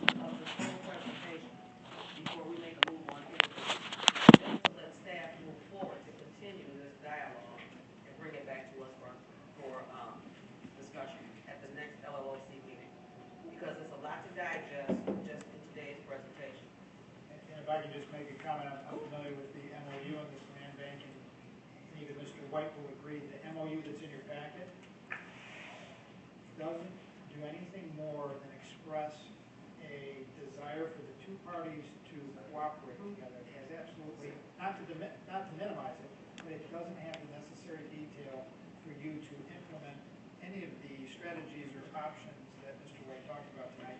It's really a base document to get the ball rolling, so to speak. It is for the parties to come back. Angela and I will work on this document, and I mean, to really put it in context, all the strategies that Mr. White talked about, needs and lieu, in different capacities as a municipality. We've done that for you. The reality is, this land bank opportunity is an opportunity for you to unload certain properties that are targeted and let them handle that, handle the cost that would allow the village to more, take its resources and address more problem properties in a more efficient way, because the county, through this program, will handle some of those, the heavy lifting and the financial costs of handling the demolition or the abandonment process on certain properties. So it is certainly something worth exploring, but the MOU in your packet is really just the first step, and it's not meant to be approved at the next meeting. It's really a template to be, blanks need to be filled in. May I speak to that, or that, what I've got a word? Just for clarification, to your observation, the MOU itself is really more that I would describe it, I'm not an attorney, but I would describe it as a statement of principle that affirms the interest of working together, make sure we're all on the same page as to what we're trying to accomplish. In other municipalities that have used this format, there would be an addendum for specific projects, or there could be a listing of the types of priorities in the MOU, however you decided to structure it. Our goal as a land bank is to make sure what we're doing is in line with what you'd like to see happen. I think the MOU can be adjusted as it needs to be, either in the short term or in multiple times down the road as conditions change. Oh, this. Okay, and as we previously stated, we're going to be working with our community development department along with our attorney, and we will fine tune it as necessary as we continue to work along with you. Will clerk please call the roll? Thank you. Thank you. Trustee Eva Cross? Would you like to give a motion? Absolutely. The motion is for community development along with our attorney to work on the memo of understanding to bring back to the LLOC, our next LLOC meeting for discussion and approval, and also discussion of the presentation. May I question? If we haven't discussed this, where's the staff going with this? I mean, because this is new to us, we haven't had any input, and to spend the time and the money to have the attorney do this, and we've given no input, I mean, I'm just trying to understand this. Well, I think we started this off with, we were gonna move it to the next LLOC meeting. So, do we not want to review this, and then when we come to the next LLOC meeting, we, the board, would be better prepared to give some input as to what we would like to see included here in this before staff and attorney get busy, costing us money.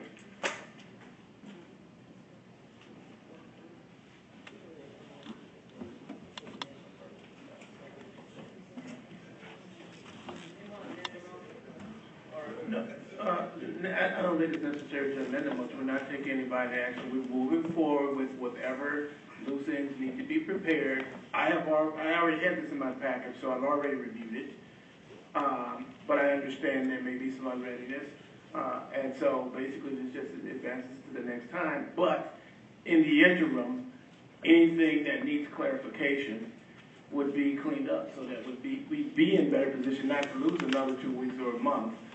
That's what the essence of the motion is to get staff rolling so that we tee it up better and we can take action relatively in short order, if we desire to do that, so we Well, Madam Mayor, all I'm saying is, I think it's a great program and all, but I also heard him say that he'd like to get directives from us as to what we would like to see. So if the board is making this decision, how about us looking at this and coming back and having a discussion on it, and then giving our staff and the attorney directions as to what we would like to see, so that they're not doing double work. That's all.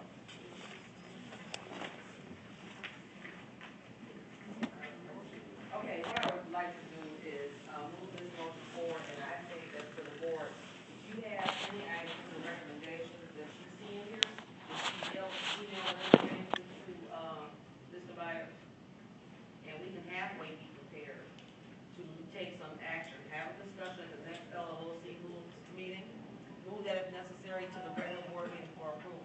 On that basis, we'll handle it that way. One other comment. How come we can't never have the conversation publicly about what's going to occur, so that when taxpayers are paying the bill, they understand it clearly?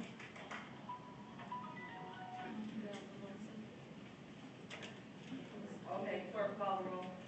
Trustee Cross. Trustee Cross. Aye. Mayor Pro Tem Jacobs. Aye. Trustee Rogers. Aye. Trustee Lightfoot. Trustee Rivers. Aye. Motion carried. Okay, so we're gonna move to the next LLOC meeting for discussion. Moving on to item number 3, proposal from Housing Helpers to implement a zombie property program. And let's see, who's doing that representation? Sarah Lira with Housing Helpers.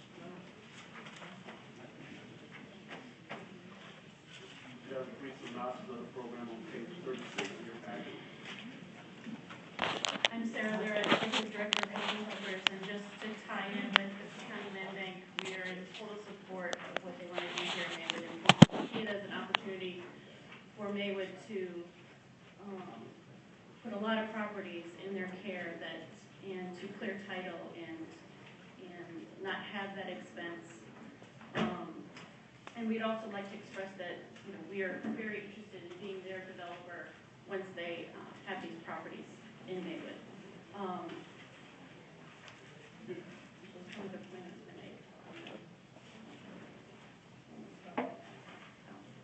But first, I know many don't know that much about Housing Helpers, so I wanted to do a quick history.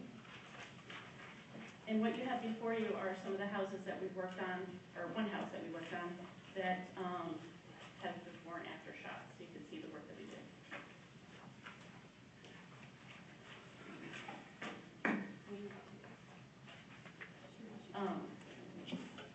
As I said, I'm Executive Director of Housing Helpers. What many of you probably don't know is that Housing Helpers has been in this community for 25 years. Our mission is to redevelop vacant foreclosed houses as truly affordable homes by rebuilding them to become as energy efficient as our budget allows. The result is that the new homeowners can afford to not only buy their new home, but stay in their home. Our goal is that new owners should not have to put major house expense for 10 years. We are committed to homeownership because it stabilizes and strengthens the community through fostering growth and redevelopment, improving the quality of life, and contributing to the tax base. And that is one of the recommendations we would make to the board in working with the Cook County Land Bank, is stipulating that single-family homes stay single-family homes. Owner-occupied homes. Over the years, we have put 24 families into 24 renovated homes. Even though several of you have seen our work, please take a moment to look at before and after pictures of the house that we have redeveloped. Our current program that we're working on is with the Illinois Housing Development Authority. They awarded Housing Helpers and its partners a $2 million Building Blocks Pilot Program grant. As the developer of for Maywood, we have been charged with the renovation of 15 vacant foreclosed homes as affordable housing. qualified buyers are able to take advantage of $10,000 in down payment assistance in a market rate 30-year fixed mortgage. As of today, 6 homes are completed, 5 have been sold, and we have 3 currently working under construction. Each project house has a very positive impact on their streets and in their neighborhoods. And as Brian said, we hope to work with him to look at surrounding houses that are vacant so that we really make a huge impact on these streets. And with satisfaction, I can say that 5 new families have proven that there is a demand in Maywood and the market exists for affordable quality housing. The last 2 houses on the market this summer sold within 2 weeks. However, as successful as this program has been, it is not enough. There are an estimated 300 vacant properties that continue to drain the village of already scarce resources. Not only do these houses stretch the resources of code enforcement and public works, but also the police and fire department as they continually need to respond to break-ins, vagrancy, squatters, as we know recently, and fires and theft. Our village's current policy of ticketing and placing liens on the property for these offenses has been ineffectual because they have never been collectible. The properties have mostly been abandoned. The only time the fines are paid are if and when the property is resold. In the meantime, our village expenses in securing these properties far exceeds the generation of income from the tickets and fines. The sad reality is that even if we were able to collect all the fines over the village, there would still be a deficit of cost versus income. The need to address these shadow, ghost, zombie properties is indisputable. Our housing market will not fully recover until distressed vacancies are eliminated. New condo and transit-oriented housing will be mostly unsuccessful until our housing market has recovered. The Lily Plaza condos that are now rentals are a good example. We are here to offer a proposal as an alternative to this cycle and one that provides an effective long-term solution to the many distressed, vacant, and abandoned properties within our village so that our housing market can fully recover at a much faster rate. And the benefit of partnering with housing helpers is that we, as you know, have created many job opportunities for our local contractors and our residents. Homes would be sold to working families who would have a stake in the success, growth, and redevelopment of our community. This would spur economic growth and redevelopment through reinvestment in the community and increase our tax revenues. Now, I think I approached our attorney's partner not too long ago regarding how can we acquire these properties, and we had actually talked about using the abandonment clause in the state statute. And then it turned out the Cook County Land Bank came around, and what a perfect opportunity for the village to partner in that way. But there are another way that we can approach this in a much faster rate for those properties that don't necessarily fall under abandonment. And that is through appointing a receiver through an additional article in the village code so that the receiver can take care of these properties and secure them. And Wayne's going to talk more on that. Wayne is my board president. Good evening, thank you for the opportunity to present. So, one of the challenges we What's have. your name again? My name is Wayne Beals. I'm a resident of 408 North Fifth Avenue, formerly involved in health commissions here. One of the issues we run into as far as Can you speak in the mic, please? one of the issues we run into in the process of redeveloping some of the homes, as you know, we've been working with IDA, Illinois Housing Development Authority, on a redevelopment project called Rolling Rocks. Is when we acquire some of these houses, the neighboring houses adjacent across the street are often vacant, unsecured. And so what that does is it creates 2 problems. One, some exposure on our end in the process of redeveloping a property. If those other properties are unsecure, the risk of vandalism to the properties that are currently under construction is very high. So security at our properties, the cost can get a little bit out of control because we have adjacent properties that are harboring elements that aren't conducive to a community. Second thing is when we go to dispose of these properties, it's very difficult to sell a home at peak market values, which we are trying to obtain market values for these homes. They are affordable categorically. They fit the median income. There's down payment assistance. There's a lot of incentive to purchase. The homes are substantially updated, so somebody doesn't have to put capital improvements into these homes for 10 or 15 years, leaving the future homeowner in a good position. However, if the homes across the street from them are vacant, the homes next door to them are vacant, it doesn't leave them in a great position when they buy, and it certainly reduces the appeal of the home on sale. So one of the things we would love to be able to do is to have a receiver appointed to some of these problem properties that are adjacent to ours. That receiver would then, we would be happy to act as a receiver, secure the properties. We would be then responsible for maintaining the security of those properties, maintaining the exterior of those properties. And if the owners are unresponsive to the village citations, we then have the right to lien these properties through receivership and eventually take the properties and make them part of a targeted redevelopment effort. So in other words, if the owners of these properties are unwilling to improve them, unwilling to secure them, and they're around properties that we're trying to make an effort to redevelop it, we're able to now extend our project to the houses that are causing a problem. Take those houses, rehab them, and put families into them, and really have a bigger impact.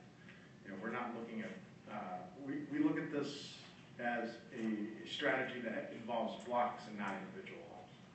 I think that anytime you improve an individual home, you make a dent.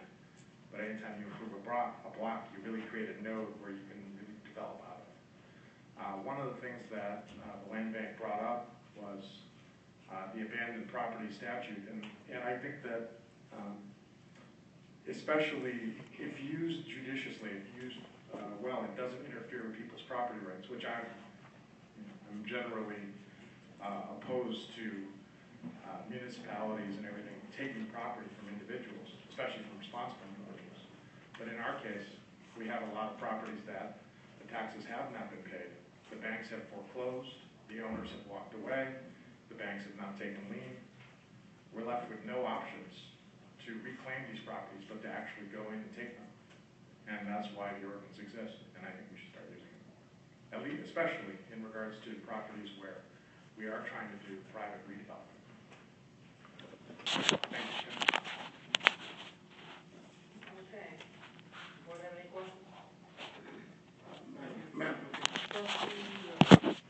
Okay, let me wrap my head around this. If there's a distress, there's properties that are abandoned, foreclosed, okay, you would take responsibility as a receiver. Maintain it, secure it, okay. You will have heard those costs? That's right. Okay, now,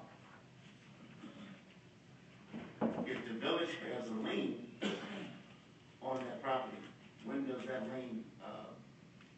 lien satisfied with the village? You know, obviously, we certainly need to work with the village and the county regarding clearing these properties, because one of the issues that's going to exist is there are going to be pre-existing village liens. You know, certainly in the sale of the property to an end user, as a nonprofit developer, we're perfectly happy to negotiate a village payment out of those proceeds. But we need to move the property forward and get it unencumbered. Nobody's going to pay the village lien until that property has a satisfactory owner that is willing to move it forward. In other words, right now, one of the issues is, you know, we have a lot of banks that have foreclosed on homes. A lot of people that have walked away from those homes, thinking that they no longer own it. Well, the village is obviously of a different opinion. We look at the deed and recorded in Cook County, and the owner still owns it. The bank has the foreclosure, but they haven't taken title. So that former owner is still being damaged by, you know, the prior foreclosure action. So, not that I have any empathy for too many folks, but at the end of the day, in order to get that property unstuck out of this process, out of that cycle, we need to find a way to say, okay, the property is a security hazard. We have the Maywood Police Department having to deal with vacant properties. We have the fire department having to respond to fires that break the vacant properties. We have concerns on a block where people have their kids playing out front and there's vacant, unsecured properties. We can't go on like this. At some point, we need to maximize our efforts to say, that's enough, secure the property, and whether it's us as a receiver or anybody's receiver, appoint a responsible party who's willing to go in there, secure that property, and move forward. Now, I agree, the village liens, the pre-existing liens, certainly need to be paid, but not at the expense, I would argue, of having that property not generate any revenue for the village and continue to incur costs moving forward. Does that make sense? No. So, I'll give you an example. My point is, and I don't my point is this: if what I'm hearing is to relinquish the village property to you, you secure it, you maintain it. Okay. When you develop it, I'm trying to find where's the linchpin, whereas the village is not left holding a water bill, liens for cutting grass. We secured it before. That's what I'm asking. Sure. No, I fully understand. And I guess first of all, the village is not giving us property. The property is owned by a private entity, whether it's owned by a bank or owned by an owner that's walked away thinking that they don't own it anymore. This is the situation. So what ends up happening is the village, nobody's responding to village citations of the property. The village is incurring cost on securing the property, cutting the grass, etc. The former water bills having to pay that kind of thing. So those liens exist. Nobody is here to pay those liens. Nobody's trying to pay those liens at the moment. What we're proposing is that we get appointed receiver. We, at our expense, money out of our pocket, go and take over the village role, cut the grass, secure the property. Obviously terminate water service. We don't want water service to a big building. Vacated building and water services already. Right. At that point, we can move forward to take title to that property as a receiver, as our costs are incurred, and nobody is responding to those costs. Eventually, we develop a receiver's lien. We can take title to those properties. Sir, I'm sorry I didn't mean to, but I'm still trying to find out. In the process sure. of you as a receiver, you maintain this property. Okay, I'm still just trying to find this one little linchpin. When will the village not be harmed or left harmed? When the final sale, because it's my understanding now, it's a hard process, but we're slogging through it, whereas if there are summer abatements and there is a owner or a bank, we build them, but we still have a lien on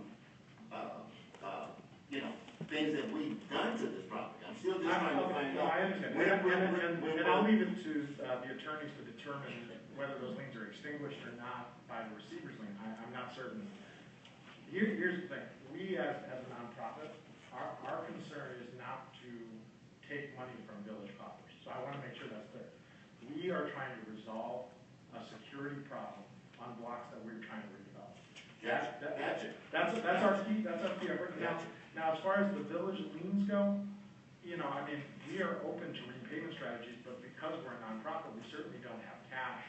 No, that's not what I'm saying. I'm just saying, disagree.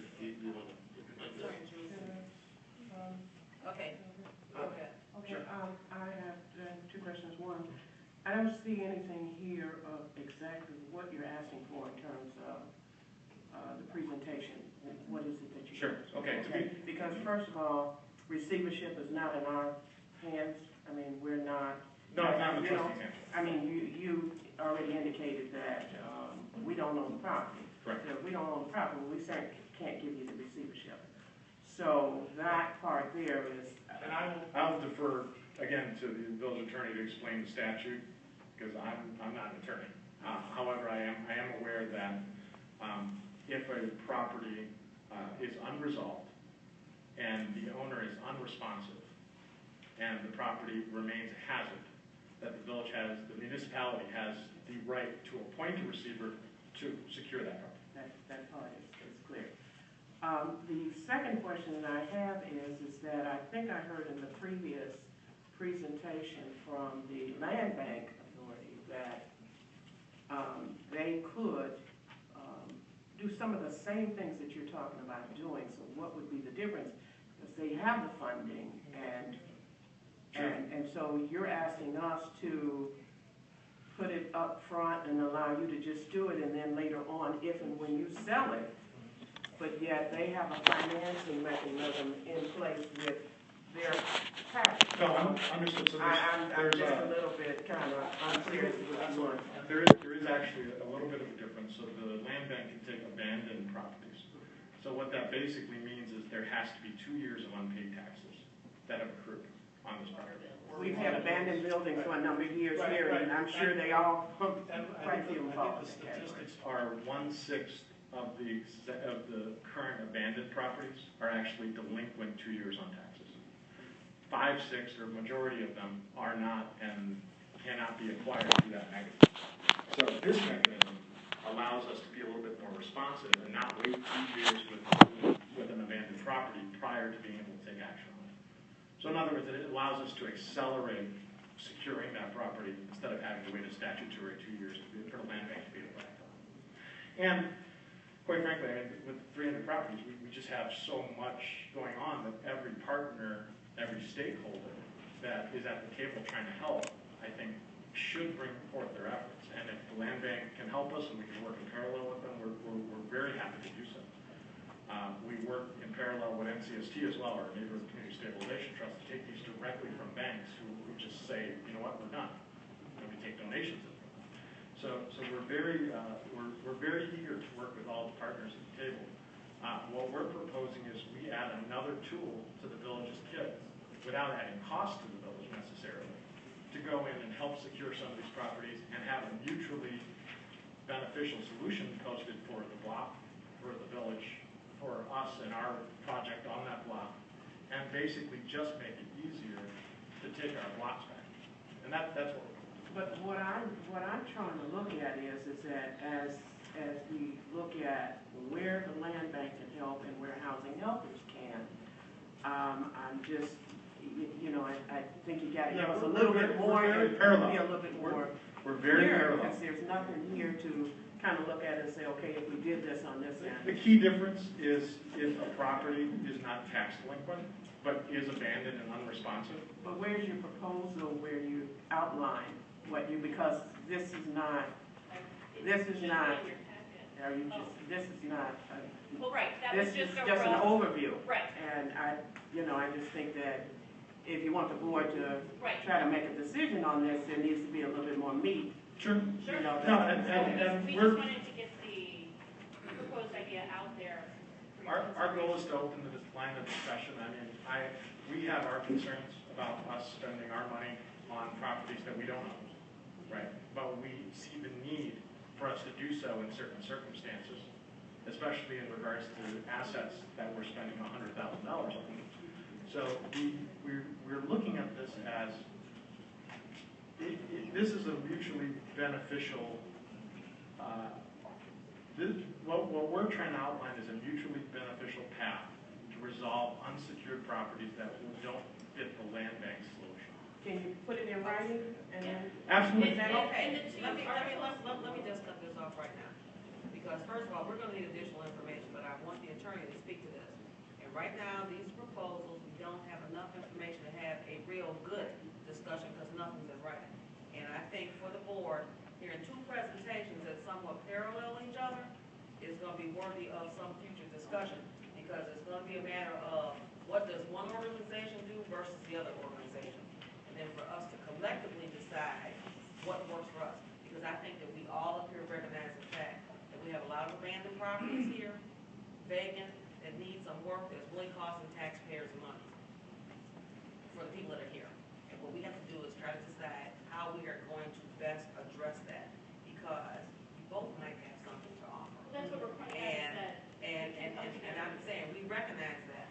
So hearing all of this tonight, there's a lot to digest with all of the properties that we have here, and we want to be in the proper position to answer or ask the right questions as they relate to each group. I'm going to let the attorney address the issue, and then we'll have some continued discussion. Very briefly, the chair was absolutely correct in her comments, and Mr. Beal, your last comment that you made before the chair spoke, you hit the nail on the head.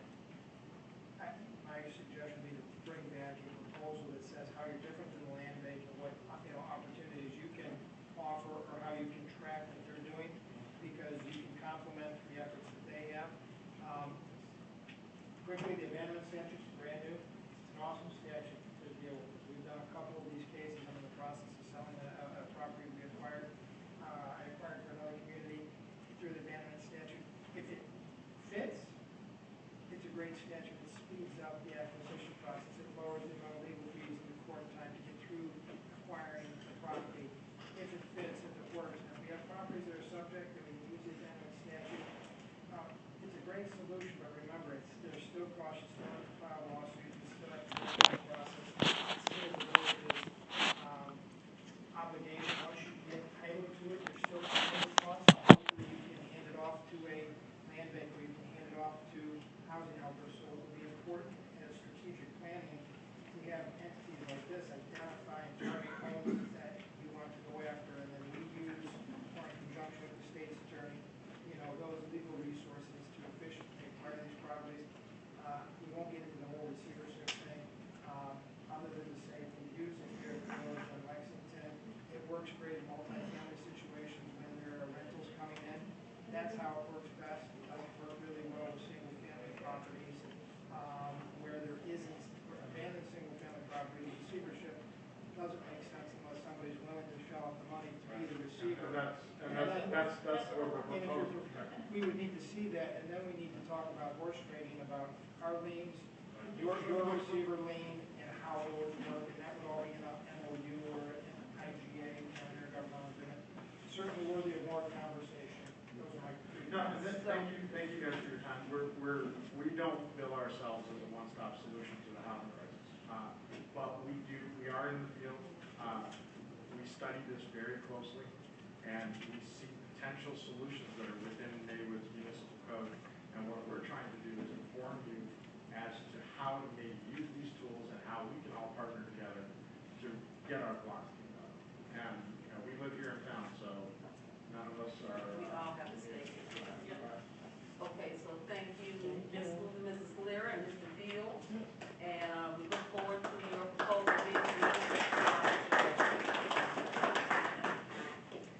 Okay, moving on to item number 4.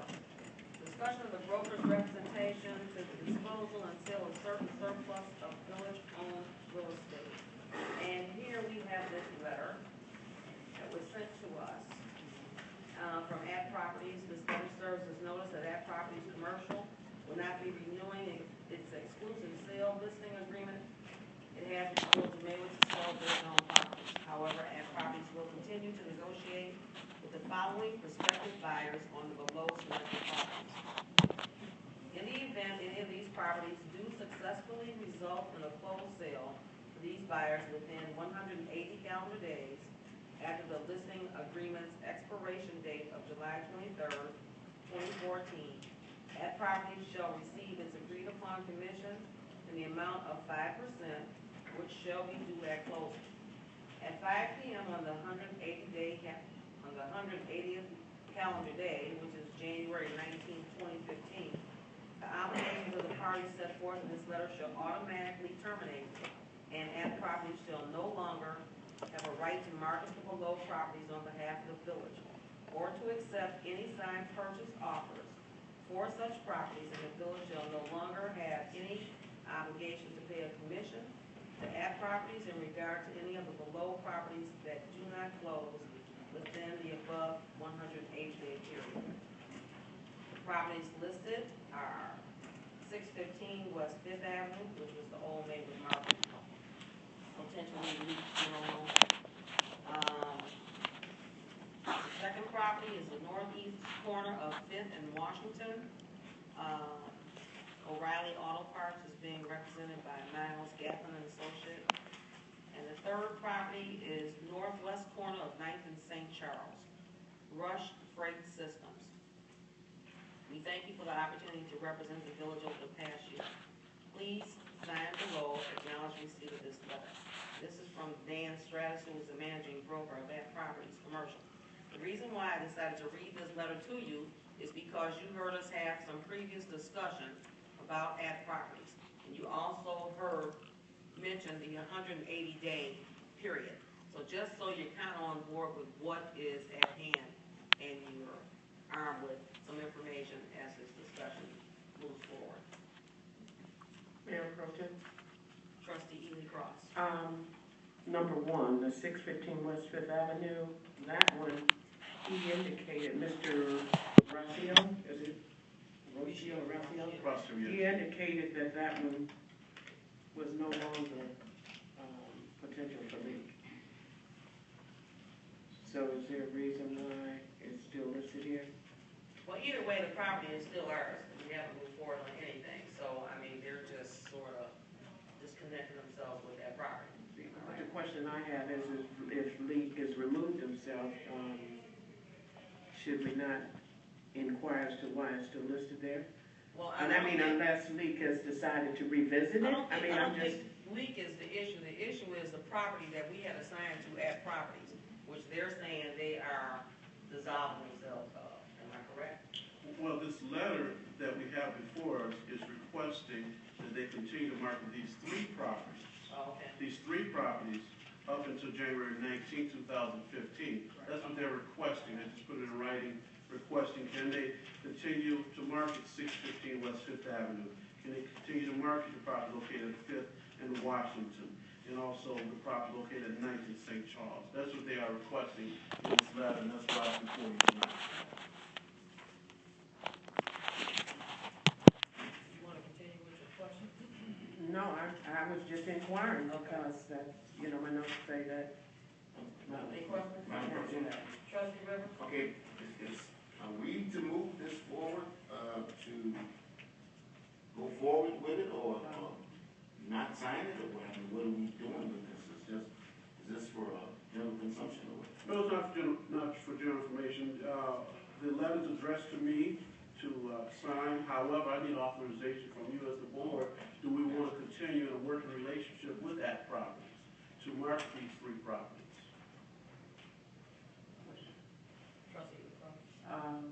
My question from earlier comes back again, and that is with regard to what the contract says. I mean, their representative stood here at the last meeting and said that they're out. So if they're not going to represent us and do what it is that we have signed a contract for, why are we extending and why are we giving them additional time on the books? Well, I have one question. These are primarily our three biggest properties that we have outside of First and Lake, right? Yes. Okay. So if at properties does not want to deal with us anymore, and we have asked for us to go out and look for some other entities to push these properties forward for the village, why would we even let them keep these three? They haven't done anything with them so far, so let's move on to somebody else, which is what we were trying to do anyway. All right. Isn't that part of what we asked? Yes. You all do this? Yes. That was the direction we Okay, given. so That was the direction. We need a motion? we need a motion. Or is there any further discussion, any questions? The question, Trustee Lee Cross? number 3, the freight system. Well, right now, I mean, nothing has been brought to us. I didn't even know about that one, so I'm just. So what we want to know, what we need to do is have a motion on whether we want to continue with ad properties, period, or cut them off? Madam Pro Tem, Trustee Rivers. I make a motion that we move to final, to our regular board meeting to, as was indicated by ad properties, they want to terminate the relationship, and we agree. Mr. Myers, to give direction to Mr. Myers to not sign this agreement. Okay, because we don't need to have a motion, all we have to do is give direction to staff to, respond back to their letter, cut our association with them, period. The contract is terminated. Because the contract is already, Yeah, that's already done. so, So don't sign it, move on. court call and roll in terms of, well, we don't have to, but just to get a general agreement in terms of what we want staff to do. I think it would, a consensus, you know, are you in favor of directing the manager to sign this letter or not? And that'll be the direction for the contract to stay terminated and that we won't have a relationship. If you want the relationship to continue under these limited terms, you direct the manager to sign the letter. Okay. Do you need a motion on it? No, we don't need a motion, we just have to give staff direction as to whether we want him to sign this letter or not sign it. That's all. Okay, no from trustee DeCross to sign the letter, no from me, trustee Rogers, trustee Lightfoot, No. trustee Rivers. No. Okay. Trustee Rogers, I didn't. No. No, okay. Thank you. Okay, moving on to item number 5, discussion of a proposal from Dioscato Builders, LLC, to renovate the Soldier's Widow's Home porch located at 224 First Avenue. Thank you, Mayor Pro Tem. What we have is a letter, we had a RFP go out, we had about 8 contractors to show up to do the free bid walkthrough. From the result of that, we received 3 bids regarding the Maywood Soldier's Home. And we have a letter from Frank Heitman, he was unable to make it, he is the architect of the project. Dear David, after analysis of the 3 bids received for the Maywood Home of Soldier's Widow's Porch Remodeling Project on October 8, 2014, I recommend that you contact the lowest bidder, Dioscato Builders, LLC, from 420 North Wabash, Suite 208, regarding the contract in the sum of $69,900. Attached is a matrix of the various bids that came in. Also, we have a copy of the proposal from Escada Builders, and we have a representative from Escada Builders here. The lowest bid came in, this is at $69,900. Just as a reminder, this is a budget item coming out of the St. Charles TIP. Based on the St. Charles TIP, money is allocated for the rebuilding of the Maywood Soldier's Home porch. So I'm looking for a motion to accept the bid from the Escada Builders for $69,900 and move to the regular board meeting next week. I would move that we concur with the recommendation of the architect and the support that we've heard here tonight, and take this step forward to fix what has been an eyesore, highly allocated TIP funding. It's been moved on. We done? Okay. We need a second. Second.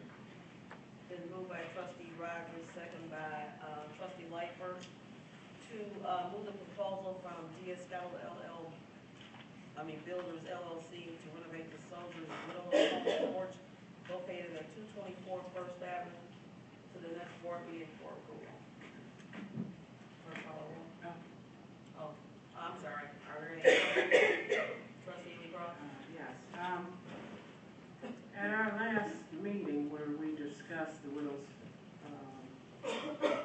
cosmetic touch-up, there was a dollar amount of $7,000, and this one here is now for completion at $69,900.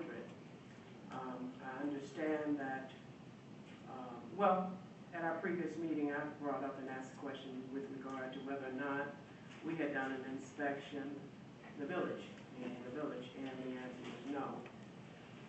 We have had a lot of proposals that have come our way with regard to the Soldiers' Will's home.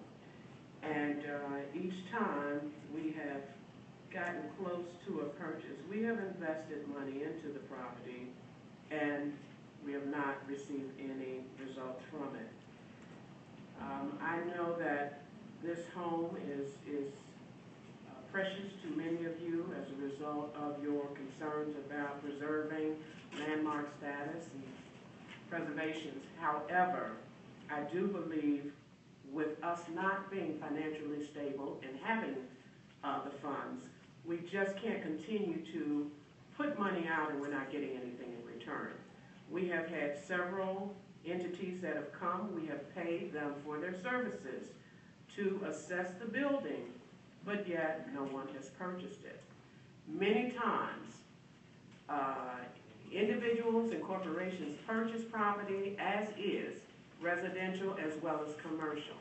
We have to keep in mind that this is a property that is still on the market. It has sat there for a number of years. It has not always looked its current situation, and it still has not sold. We overspent for this property. We were led to believe that there was going to be a steakhouse and all of these other fine things that we all wanted, but it hasn't happened. So I don't think spending $69,900 right now to put this property out for sale is a guarantee that we're going to get a purchaser to purchase the property now.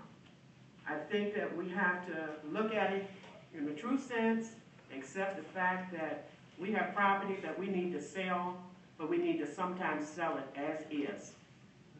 If we want to do something and we have a potential buyer, let's do what many realtors do when they're selling a piece of property and the potential buyer is looking at some of the perks that they want in order to sign on the dotted line.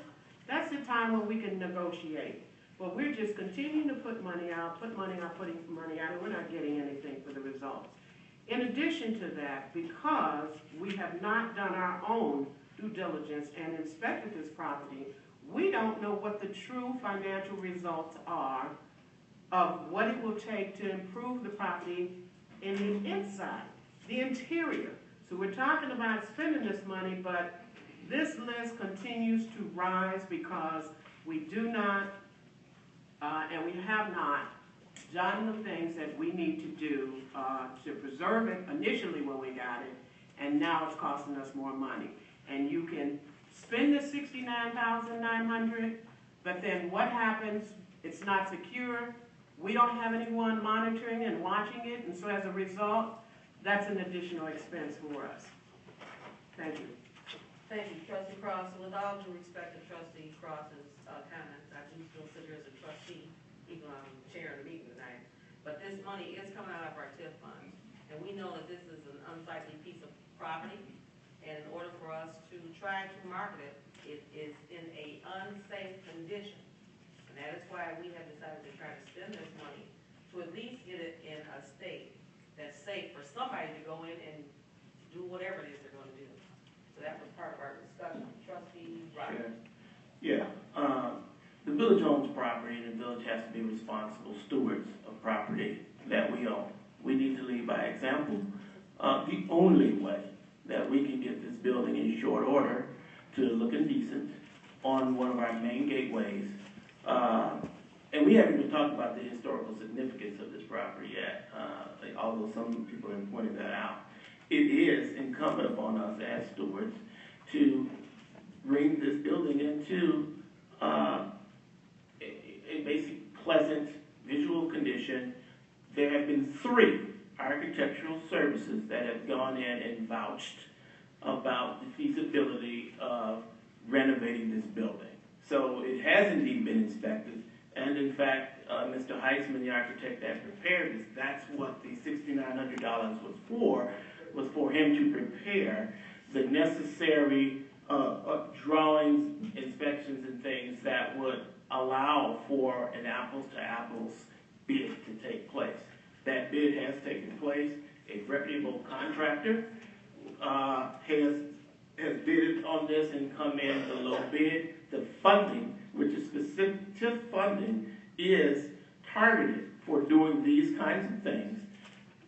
It doesn't increase your taxes at all. The funding's already there. It's been allocated. It was it was in our budget, and all we need to do is not kick the can down the road and say, install and have that building looking the way that it looks.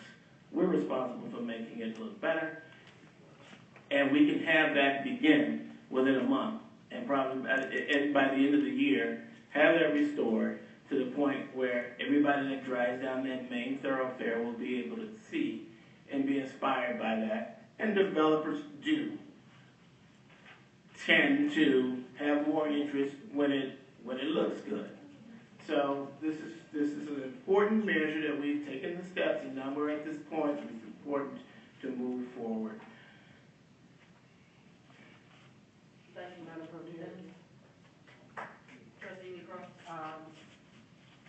When are we gonna stop wasting TIF money? Well, you know, I have the floor, so you can speak after I'm finished. But as I stated before, we have spent a lot of money. We have no buyer. And we have to stop purchasing buildings and residential property, and it sits and it sits and it sits. We talked about just now ending a relationship where we had a contract for a broker to sell, and they've done nothing. So we're going to spend another $70,000, and we still don't have a buyer. There are a lot of properties that the village has purchased and then turned around and sold, and the individuals who purchased it came in and they tore it down and renovated it to their likings. And you know, while this is a beautiful building and was at one time, could still be if the right purchaser comes along, but if you do your homework, you will know that there are many other historical buildings throughout the country, in the nation, that have been purchased and then torn down and developed for something else. So, you know, I mean, I'm not against, I would just like to see a buyer, and if we cannot get the buyer, we need to stop spending money just to spend it. Cosmetics are not always the answer. We could spend the $70,000, someone purchased it, and then they can turn around and decide that that's not the color that they want, the wrong color of the brick, and change it. And you will not have anything that you can do about it because it's now someone else's property. Thank you. Okay, before we take our vote on this, the attorney has to make some statements as regards to the TIF ordinance. This is similar to the last TIF project that you approved, I think within the last 30 days. I do need to prepare a short TIF authorization to extend money on this project. I will do that for next Tuesday. If that's the pleasure of the board, if you're going to approve it, I'll prepare the necessary ordinance. Chair, I'd then like to amend my motion to embrace the authorization to prepare, in the event that the vote is favorable, the authorization to prepare the documents as such. Okay, trustee Lightfoot, do you second the amendment? Okay. Second. All right, clerk call the roll. Trustee LaCroix? No. Mayor Pro Tem Jacobs? Aye. Trustee Rogers? Aye. Trustee Lightfoot? Aye. Trustee Rivers? Aye. Motion carried. Okay, item number Chair, Trustee Rogers. I just would like to thank those who supported. There's a number of people in the audience who have put a lot of blood and sweat into that, and I would like to thank them and thank all of those who voted favorable for this. Okay, moving on to item number 6. Discussion regarding compensation for the police and fire commissioners. This item was discussed at the committee meeting on Monday, September 24th, 2014, 14th LLOC meeting, the term manager comments that we need to make before we entertain this discussion.